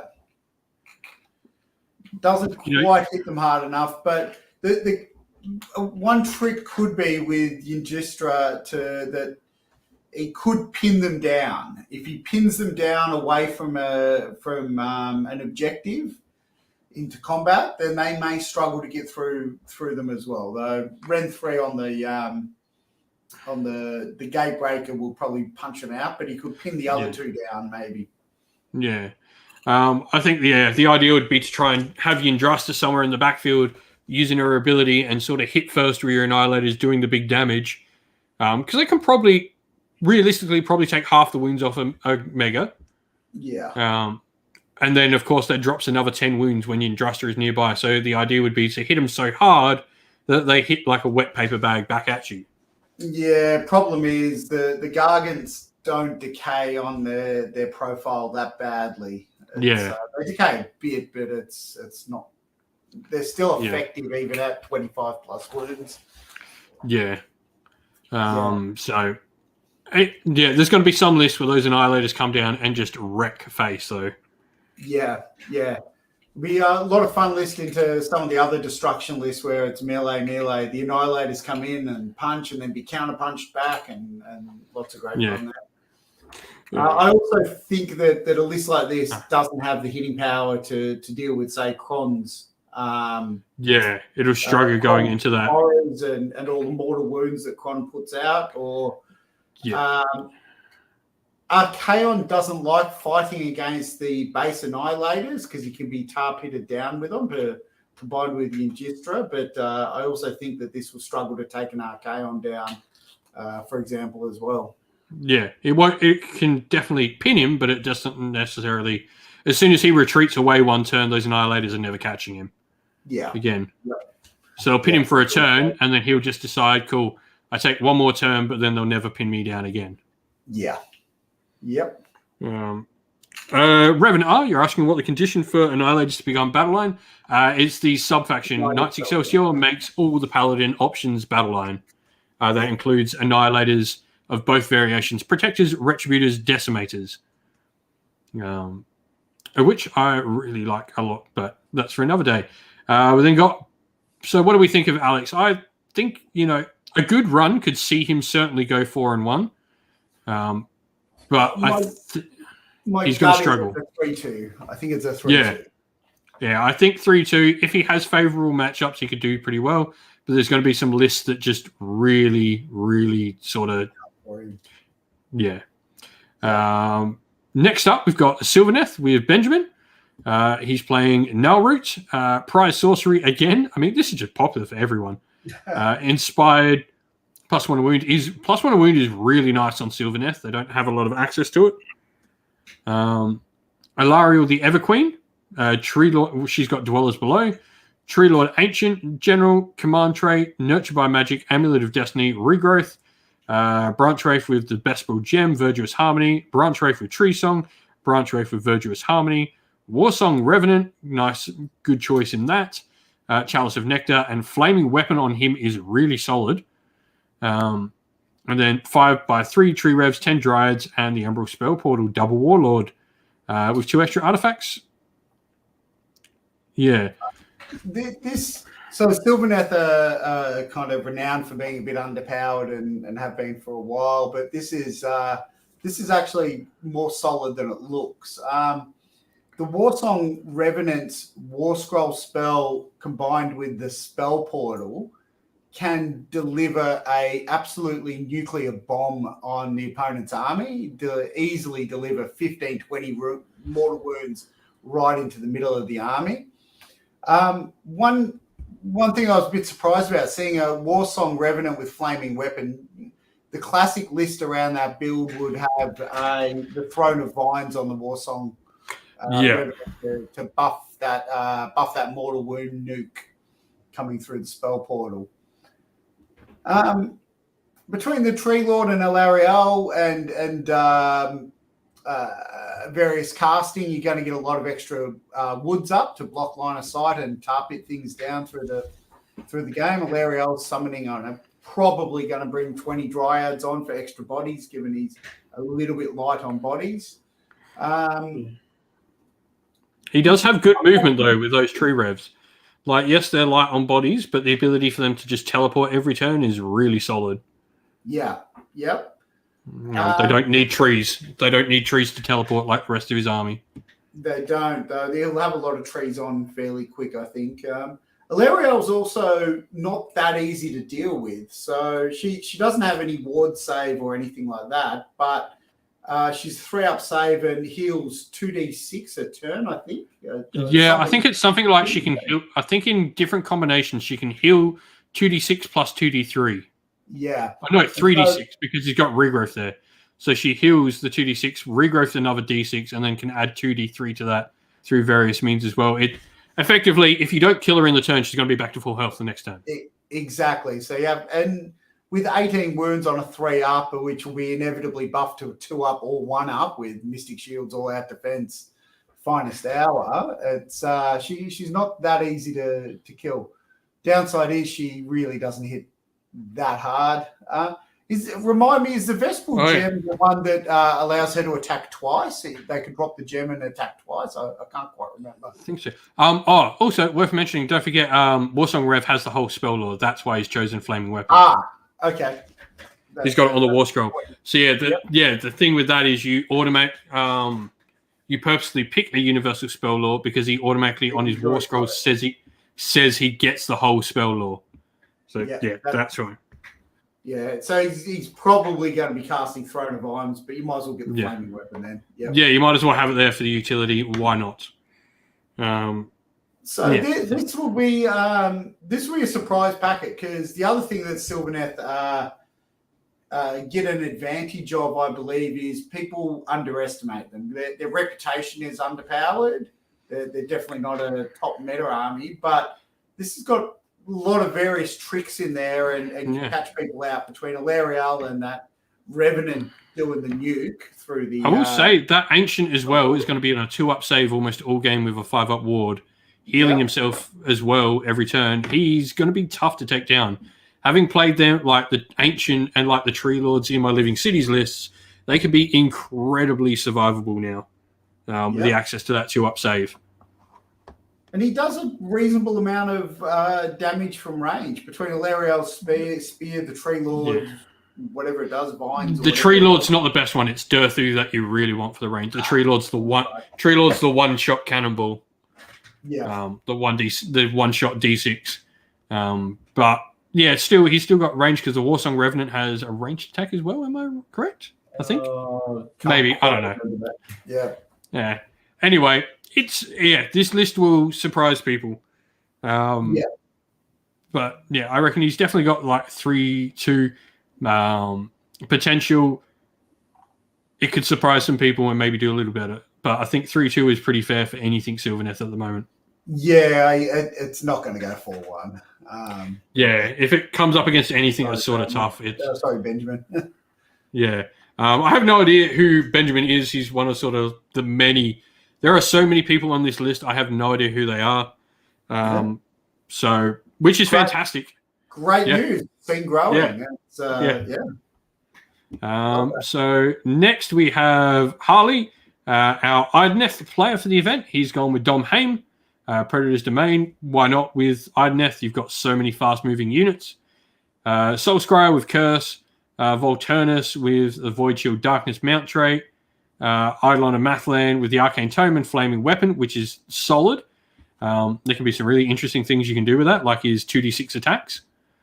Then 4x3 Ishlayan Guard, the defensive eels, 20 Namadi Reavers, Leviathan with Reverberating Carapace, a Battle Regiment. So that means he's pretty low drops here. I think he's 2 drop. Yeah, because he's a 2 drop. 1960, so he's getting his enhancement. I think he fits into a 1 drop here. No, he's got the 4, 5. Yeah, he does. For some reason, he's not put the Reavers in it, but it should fit in. It's a 1 drop. It's a 1 drop. 1 drop. This is pretty cool. It is. It's downside of it. The Ishlayan Guard, just no rend, no mortal wounds. They tend to not be able to get through anything. Is its key problem. Yeah. The Leviathan can hit hard and obviously buff those Ishlayan up, so it's relatively tanky between the fact that they can't be rendered, but they do get the buffs from the Leviathan. Can tie things up, but he's probably relying very heavily on the aspect of the storm to do the damage. And the aspect of the storm doesn't quite do enough to be able to carry the rest of the list in terms of the damage output. We'll say an interesting one. If something gets tied up with those Ishlayan Guard, right, he then uses Curse and whatever is tied up. The amount of shots that are coming out of 20 Reavers are going to do a lot of mortal wounds on someone. That's true. And the Ishlayan themselves have quite a lot of attacks, just no rend and therefore anything. But weight of dice with a Curse is going to help a fair bit. Yeah. Definitely looks like, from what I've seen, I think he's going to play very sort of beta strike. So sort of let his opponent come at him and probably use Curse as a counter strike to then, takes things off the table that way. I think that is how he does the damage. Yeah. Play on the purposely play on the back foot. Yeah, which is always pretty risky when you have on something like the strong destruction list, so the Ironjawz racing across the table to whack you. But that said, ignoring the Ishlayan, they'll hit the Ishlayan, ignore the rend. That does slow down some of the power punch of those lists too. And obviously this thing is super fast. This thing's lightning. It will be anywhere it needs to be to contest objectives and play smart for that, which can't be underestimated. In 3.0, when in turn 3, the objective gets burned, the ability to reposition essentially your entire army to be wherever you need to be because you're so fast really comes into play, where some of the other slower armies, the objective burn in turn 3, if they've overcommitted to holding one side and the objective gets burnt, they can often struggle to pivot to contest the other side. Yeah. What's really cool too is these Nomadic Reavers, I believe they have run and shoot as well. So they'll be able to redeploy with the rest of the force quite easily as well. So they're not going to get left behind it or not be able to shoot or something like that. They'll be able to redeploy with the rest. Run and shoot in turn 2, I believe. I think they just have it standard, I think. I thought it was only with the tides. Maybe wrong. There we go. Namadi Reavers. You can re-roll run rolls. I was right. They had something to do with it. That's something. Yeah. So either way, the ability to redeploy is pretty cool. Harley's definitely got the potential for 3 and 2. It's Idoneth. There are going to be some armies that just because they lose rent can't chew through him, and he's able to just take the table. Yeah. Well, one thing I think. Oh no, I won't bother. Cool. Okay. Yeah. No, all happy? All happy. Alrighty. So Jared is next. Another Stormcast list. He's playing Hammers. And we've got probably the biggest hitting Stormcast unit in this. So We've got Hold the Line and Bloodthirsty, as is Grand Strategy and Triumph. Celestant Prime, cool. Lord Relictor, who's the General. Shock and Awe, Arcane Tome, Celestial Blades, and Translocation. Oh, that's cool. I was like, why has he got a spell? And I'm like, oh yeah, he's a wizard too. All right.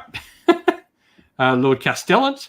4 Dracothian Guard Fulminators, because they become battle line in hammers. 2x3 Vindictors, 6 Vanguard Raptors with long strikes, and a Chariot. Hunted in the Heartlands, which comprises of the Chariot, the the Chariot, the Fulminators, and a unit of Vindictors, and then a Warlord for the rest. Holy Commands, he's got Call for Aid, which means he can bring back a unit of Vindicators over the course of the game. And Thunderbolt Volley, a turn of double shooting from the long strikes. As a question, is that legal? Can you take the double holy? Can you use Warlord to take the extra Holy Command? Yeah. So how it works is it's an extra enhancement. Holy Command's just an enhancement. Okay. I haven't seen that yet, but that's very nice. Very nice. You can never take the same one more than once, because you can only use them once per game. So I think how it works is you could take the same one twice if you wanted to, but you could never use the second one anyway, because you're only allowed to use that command ability once. Pointless. Yep. Yeah. So you could take them, but it's pointless. But you can take 2 separate ones. So yeah, I've been playing around with the 2 holy commands. There's some interesting ones, having the ability to bring back a unit of Vindictors who are, a base unit on an objective that are going to be on a 2-up with a 6-up ward, thanks to hammers. Yep. Which is a really big aura too, because it's not just 6 of the objective, it's 12. Well, which for most missions, that's effectively the whole table. Yeah, especially with what we've gone for so a lot of the scenarios we've picked are the ones that go 1 point, 2 point, 3 point for the control 1, control 2, control more. I think I've picked all the scenarios that use that system. Quite a few objectives on the table. Yeah, so nearly every scenario he's just going to have a 6-up ward, which is, Hammer's Stormcast's biggest weakness is not having a ward. Yeah, which is where Gargants comes in, but that's a different build. I like this a lot. This has got a lot of stuff. The Fulminators are really good, as you've already mentioned. Ultimately, the Storm Drakes are better, but Fulminators are pretty bloody hot while we all wait for models to release. And the double tapping Vanguard Raptors are quite scary. With the Thunderbolt Volley to get that once per game double tap, you run the maths on them. They do a lot of work. Very difficult to avoid with their base 30-inch range. They've now got 2 attacks instead of 1, doing the mortals on the 6. They can be teleported by the Lord Relictor on a 2-up if, for whatever reason, their target is out of range. So or out of sight. Or whatever. So very difficult to avoid them. They'll bounce around somewhere. And, for example, we talked about the Scarbrand list up above. Well, poor old Scarbrand, he's dead. Before he can do anything. And then the Celestion Prime in there, he has gotten literally. I think Vince said it on Warhammer Weekly the other night when he had the reveal show. He's like, the Celestion Prime literally became viable with 7 words. This model has a ward save of 4+. Yeah, it's for the trade-off there is a 4+ ward and you got an extra 25-point bump. Take that any day of the week. That's a cheapest 4+ ward ever. It's and he's still very good, very good. Yeah, he will come on and kill something. Yeah.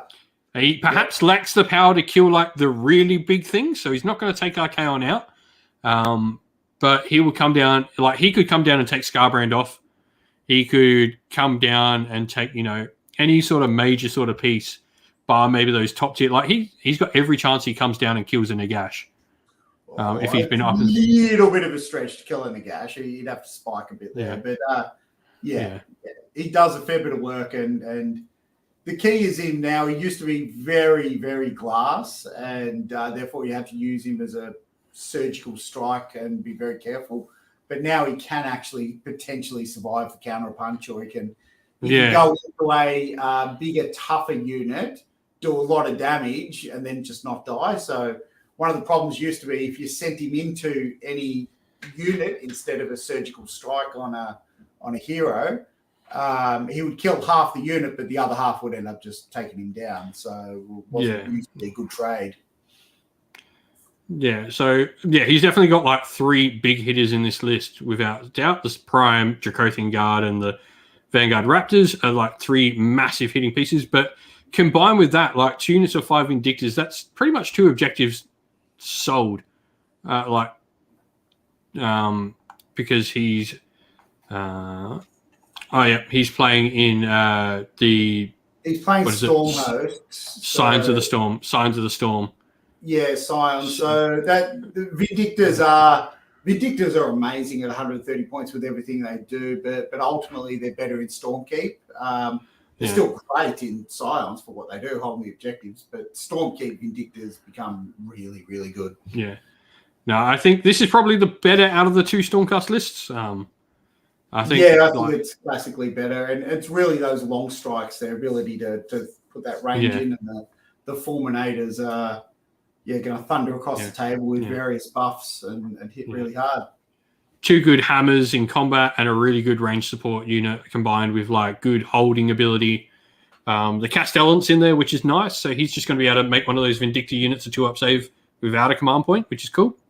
Yeah. Or the Draconian Guard, just to thunder them across. A lot of options in this Stormcast list. I definitely think this is going to be a good one. He's definitely got the potential. I think this could be a 4-1 list with the tools that it's got in. Depend a bit on the run. It's not quite got the stuff to take Gargants. It could be the 5-0, but that would probably require a high degree of skill and a lucky run. And a very good game against Gargants. If this draws Gargants, it's got to have a good game. Yeah, it would struggle. The long strikes do a lot of damage, but the combined total of what he does, he can't. He might be able to just hammer everything in and maybe one-shot a Gargant, maybe. Yeah, that's how. Per game only with the double tap. Yeah, my big thing is how we would have to take him is he'd have to sort of take the Gargants apart one by one. Yeah. One would need to die turn 1. He would need to Alpha Strike 1, turn 1. Yeah. And then take another off the next turn and take another off the turn after that. Yeah, I think I don't think he's got the hitting power for it. Even the Alpha Strike would be marginal, whether it takes down the Gargant going full in with double tapping long strikes and the whole box and dice. That's only probably a just on 50-50 kind of play to take one down. And then after you've expended your double tap, you don't have enough hitting power to take one down in the turns 2 and 3. Yeah. So next up, we've got the first of our Kharadron Overlords list. Seacron, this is what a Kharadron Overlords list looks like. I'm going to rub that in. I promised the rest of his buddies on Aethercast I would rub it in. So anyway, Endrin Master with Dodgeable Suit as the General, supremely stubborn and grudge hammer because he's in Barrack Thring, which is the one that allows you to take Dwarden as coalition allies. Navigator with... So this is the one... So he's got Navigator with Voidstone Orb, a normal Endrin Master, which is probably just going to ride on a ship, Aether Chemist, and then the Auric Rune Smiter in there with Heal, 20 Arcanaut Company, 2 units of 10 Arcanaut Company, 10 Hearthguard Berserkers with Poleaxes, a Frigate, and an Ironclad. With the last word, Warlord, Hunters in the Heartlands, 11 drops in this army, though. It's a nice diversified mix. It's got a lot of toolkits. It's not hugely reliable on anything per se, but it's got game on everything. It's got something for every phase, something for debuffs, buffs, hammers, melee, shooting, teleports. There's a hell of a lot going on with this list. Like, if this is piloted well, this can do really well. Like, And I know Josh is a newer-ish player to our scene. So, like, do not get discouraged with this list at all. This will take games to get right. This is a high skill kind of list of which is good. Like, when you play this, play it lots, and you will get good with it, and you will start to find those little tricks and pieces together to sort of really make it tick, I think. Yeah, I wonder if this is the Josh Clark. We had a Josh Clark over in Geelong for a while, but haven't seen him around lately. So maybe he's moved to Adelaide. So from what Josh, hello. I'm not sure, but I'm pretty sure he's just a brand new player to the game entirely. He's probably got a high learning curve for AOS 3 with this list. It's he's game 3 after 6 hours of play. His brain's going to be pretty kind of explodey mode, I think. But there's this has a lot of shooting. It can take some armies apart with just pure shooting. There'll be armies that don't like it, and there are very little armies that are going to shoot it back. In this matter. So definitely solid way. It'll bounce around, shooting stuff off the table. It'll tie something up with the Hearthguard to as a melee hammer/anvil. If he plays it well, it can do very good. My probably worry would be if he's new to the scene, new to the game. This is also the kind of list that can fall apart if it's not piloted perfectly. KO do walk that razor edge of either being awesome or falling apart pretty quick with a few bad mistakes. Yeah, this is not 2.0 KO anymore, where they just shoot everything off the table and win games. But yeah, this has every chance of doing well. Like, if you can play some good games with this, some good play, we'll see this do really well. We do have 3-hour rounds at the event as well, so he's going to get all these turns finished, or he should be. Yep. I like that. I think in 3.0, 3-hour rounds are pretty rough, but if your venue allows you to go into the evening and serves dinner or whatever, that 3-hour rounds is what I'd love to see, just to have that extra time. It's the game does go deep into round 4 and 5 in AOS 3, which is just so good for the game. Yeah, it's another big reason we have, like I said, a lot of new people here, so I don't want to be cutting anyone. Yeah, if it ends up being 15 minutes to chat for everyone, it ends up being 15 minutes to chat for everyone. And the day moves quicker, but... Yeah. Yeah, and Josh is in the chat. He's like, no, he's just he's a noob. Learning AOS 3.0 through KO has been a trial of fire, that's for sure. Yeah. So on both. Next we have Luke Joyce. He's bought Stormcast Eternals as well. Hallowed Knights hold the line. He's got a Lord Arcanum as his general, Envoy of the Heavens. So that's the one where he sort of gives the bonus save after units take damage.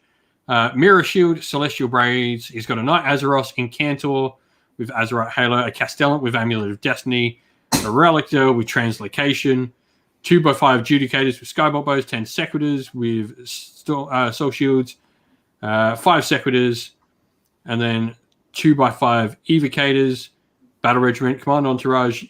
Now, Luke, I think, is another one of the new players to the scene. This, to me, screams out that he has collected his army through Conquest. That's just knowing all the units in here that have come out in Conquest. That's what this one screams to me.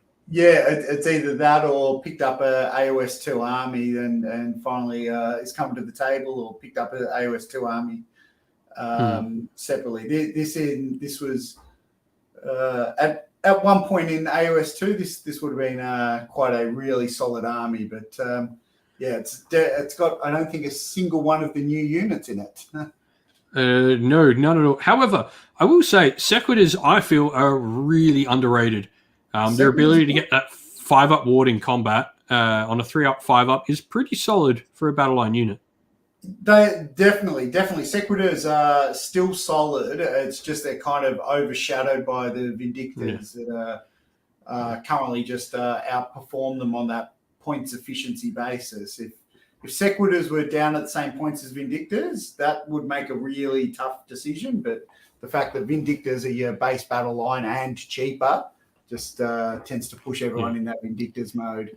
Yeah, like there's no bad unit. Oh, maybe except the Azeroth. Poor Azeroth. Like I don't think he's got any like terrible units in the army per se. It's just most of it is overshadowed by other Stormcast units, unfortunately. Yeah. Like Evocators, you know, if they hit, like they can do some damage and then they do their mortal wounds. It's pretty cool. Judicators put out mortal wounds with their shooting. Relictor, to be fair, he is really solid. The Lord Relictor. Lord Relictor is awesome. Knight Incantor is definitely solid. Like that ability to auto unbind just makes him good for his points regardless. Yep. Castellan is decent. You know, ability to not have to spend a point to get +1 save is nice. Yep. Lord Arcanum. Lord Arcanum bringing one back with his click of his fingers. Yeah. Celestial Blades for a spell, Mirror Shield. And like he's like an 8-wind hero on a 2-up save most of the time as well. So like I've used him in games, and also late game, if this dude is still alive, he is an absolute bugger to deal with because he'll just teleport. Yeah. Oh no, that's the one. This is the one on foot. Yeah. Is this? Yeah, Lord Arcanum. This is the one on foot. Sorry, I thought this was the one on Griff Charger. My mistake. But Hallowed Knights is interesting. He's got fight before he dies with all these models. Yeah, I like that on Evocators. That's pretty solid. I don't think it applies to only applies to the Sequitors. Yeah. But that does mean you have that turn where you can decide, right, I need to kill something this turn and I can sacrifice my Sequitors for it to turn your Sequitors into attack mode. Yep. You flip him into attack mode and then, you know, fight when you die when you're in attack mode. He hasn't picked his Holy Command, so I'll have to see about that. But yeah, it definitely looks like a 2.0 Stormcast army. Yeah. But do you know, this still got good is pieces. he another first timer to your events? Or? Yeah, I've never seen Luke at events before, so that would be like my pure suspicion of why I think it's a Conquest army or a Soul Wars army is just because of the amount of people we had when like we picked up the scene last year, just as after like the first initial COVID wave. Amount of people that came in were like Nighthaunt and Stormcast armies, all based off Conquest, was insane.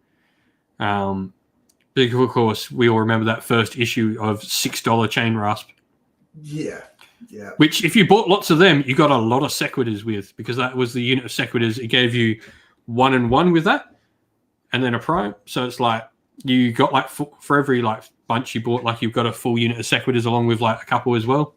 Yeah. So they're very good value. Very good value. Yeah. I think ultimately the Hollowed Knights, the bit that's missing from this list is Gardas Steel Soul. If he had to tweak things around to put Gardas in here, this list would go up a full power notch just from that tweak. But look, there's nothing wrong with any of the stuff he's got, but I'm just not sure that it's going to come together in a real cohesive way to be truly competitive.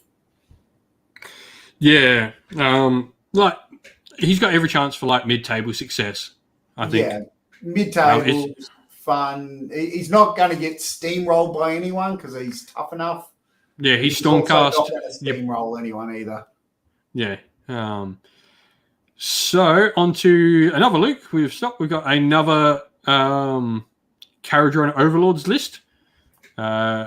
So Barrack Zilfin this time. That is the one that has like the fly before you do stuff, isn't it? Yeah, there it is. There's always a breeze before you look for it. Yep. Hold the line. So yeah, this is the one with the like move ability. He's got an Admiral with Master Commander, Navigator, Endra Master with Dirigible Suit, Staff of Ocular Optimization, 2 units of 10 Archanaut Company, Grunstock Gun Haulers, 2x3 Endrin Riggers because they become. Oh no, the Admiral. Zilfin. What does that give him as battle line? Is Zilfin the one that takes the frigate as battle line? I think. So he's got 2 frigates and an ironclad with the last word. Yeah, slightly interesting kind of the way he set up his battalions. I don't think that's kind of quite right the way he's put them out there. So he's got the three frigates, or the 2 frigates in the Ironclad in Battle Regiment. No, I think I am correct. In Zilfin makes them battle lines, so they remove their Behemoth keyword. Okay. They've lost. I think that's where I think it is. Okay. I think that's why, because he's only got the 2 battle line of the Archon Company. So yeah, got it. That's or the Gunhauler. Yep. Maybe. Who knows? Yeah. Either way, or it's either that or the Gunhauler. One way or the other. It's got enough battle line. I can't remember if it's the Gunhauler or the frigates. But anyway, that aside, it's Zilfin, so it's the KO list that's got the movement abilities. He's got lots of airships to do it on. Yep, he'll just be teleporting and bouncing his airships all over the table, the Armada all over the table, and teleport in, shoot stuff, jump away, shoot it again.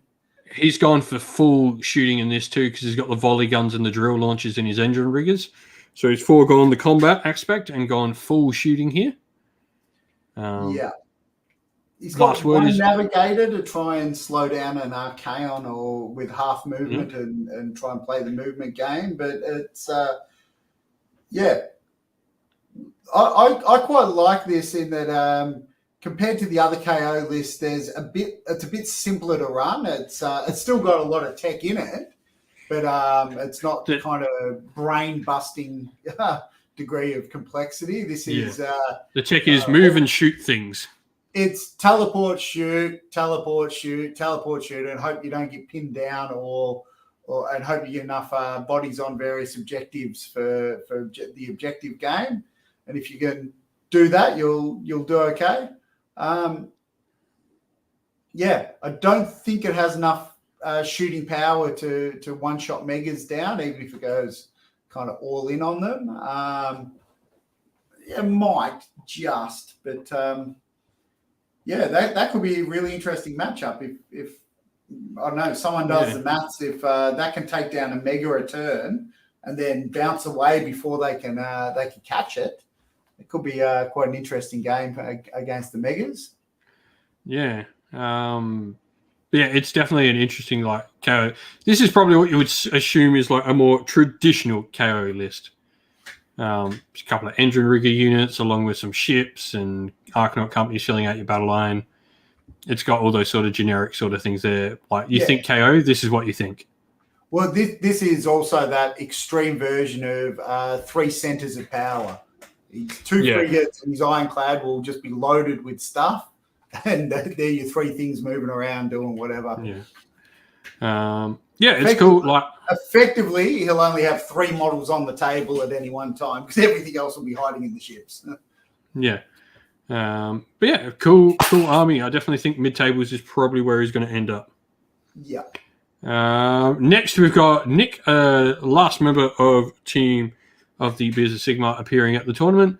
He's gone for Sylvaneth as well. Prize sorcery there. Indomitable, Nullroot Wargrove, Alariel with Throne of Vines, Branch Wraith with Regrowth, Warsong Revenant as the general, Nurtured by Magic and the Chalice of Nectar, Tree Lord Ancient with the Vesperal Gem and Verdurous Harmony, 10 Dryads, 2x5 Tree Revs, 3 Kernoth Hunters with Great Swords, Spell Portal, Spite Swarm Hive.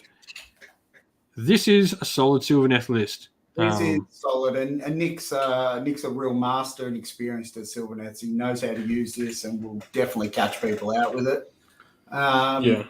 He has the same trick that the other one did have with the Warsong Revenant and the Spell Portal to drop a bomb somewhere. Alariel is very difficult to kill. I'm not quite sure about Throne of Vines on Alariel, given that as soon as you move, it disappears. So I don't know that I rate that as the default pick for Alariel, but he will have some tech. He'll have some combo in mind for why he's done that on Alariel that I'm not immediately seeing. Interesting pick with the Kernoth Hunters with the Great Swords as well. So haven't seen them on the table for a very, very long time, but a little bit of a punchy unit in there as a bit of toolkit as well. Yeah, Spike Swarm Hive is nice as well. It allows him to bunker down in particular places, which is cool. Yeah, I think this is probably as solid a Sylvaneth list. It's got the Tree Lord Ancient, like I said before, going to be extremely hard to remove. And Alario, as mentioned, she also gets all the Sylvaneth spells as well, so it doesn't matter what she picked. Yeah. Okay. Yeah. Wouldn't have mattered. So that all that said, Nick knows how to use it. He definitely knows how to win with Sylvaneth, and he'll catch people out. But it is still Sylvaneth, so he will struggle to get to that 4-1. But I can definitely see a high 3-2 here, and with a little bit of luck and good play and good matchups, he could squeeze a 4-1 out. If there's a Sylvaneth list that could squeeze a 4-1 out, it's going to be Nick running it and something pretty close to this. Yeah. Next. Oh no, that is it. And incidentally, Nick's army is just absolutely gorgeous. I'm not sure what you're doing for paint awards and the hobby side of things, but Nick's always in the mix for those two. Yeah, I've seen the Sylvaneth army before. It looks amazing. So that is all the lists. Nick, you were lucky last. We saved the best for last. So I guess, do we want to go back, or do we want to say before we round off a top 5? What we reckon our top 5 picks are? Because I think we hit 2 of them straight on the way. Yeah, I think running quickly back over my picks. I think Adam running the Archaon host list is going to be up at the top. Yep. Double Trouble with Archaon Be'lakor. Yep. Khorne with Zench and Be'lakor Kairos. Going to be pretty tough. I think then we had a couple of destruction lists. So Mark Nodge running the 4x Mega Gargants he's kind of the one to beat. If he avoids, he's probably only got one bad matchup in the meta, which will be the next one we go to. But I think Mark's probably, if I have to pick one that's gonna take the 5-0, my money's going to be on Mark. And then the Stewie and his guy, with his Ironjawz.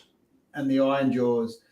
Now, after those 4, it's a little bit harder to pick number 5. There's probably quite a few things that could fill that in. Yeah, I think if I had to go, I like that Stormcast list from Jared with the 3 main centers of power.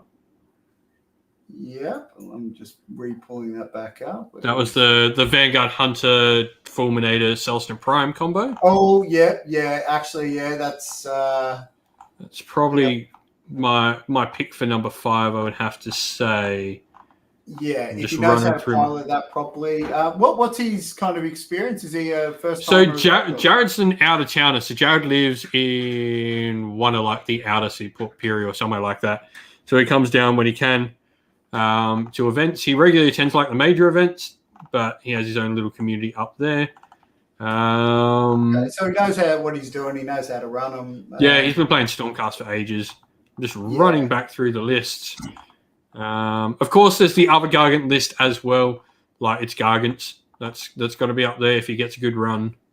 Yeah, it's always tough with the 4-1s because there's a lot of lists that can go 4-1s, and then it will depend on that. One other I like. How your secondaries are going. Yeah, one other I like is that Soulblight Gravelords list with the Manfred Belladama Radika Kritza build.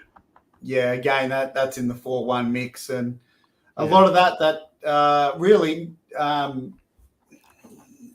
going to depend on your sorting mechanism and your secondary sorts for how those 4-1s fall out against each other. And one of these lists that we've just talked about is going to sort of be at the bottom end of that and miss the top 5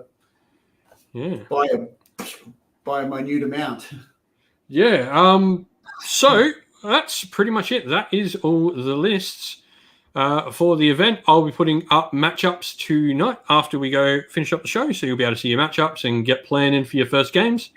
I guess before we sign off, once again, thank you to everyone who has sponsored the event, everyone who's coming. as well. You will help make the event possible, and everyone who helps support the channel over the year, the past year especially, because it is the channel's success that has really allowed the event to do what it has done. The channel is pretty much paying for the event. But yeah, thank you to Army Painter, Dragon Slayer, Salisbury, Mithras Games, Terrainheim, all of them for supporting the event, all our local sort of dudes helping out. And I want to say massive thanks to you, Clarky, for coming on and chatting and talking crap about everyone's list to them. Mate, I could talk Warhammer all day, all night. With a mouthful of cement under an ocean of water. So, no, thank you for having me on, Luke. It's been a pleasure. And good luck to everyone. Good luck to everyone on next weekend. Yeah, it'd be great. So yeah, I will see you all bright and early. Schedule is in the players pack for anyone still watching, so you know when to rock up. You know what your games are. You know what you're doing. Matchups are all in. Matchups will be up after I go offline. So thank you again, everyone, for coming and watching. Don't forget to drop a like and subscribe to the channel if you haven't already. We're damn near close to 7K. I think we're like 5 or 6 something away like that. So 7K would be amazing. And yeah, we'll see you all again real soon.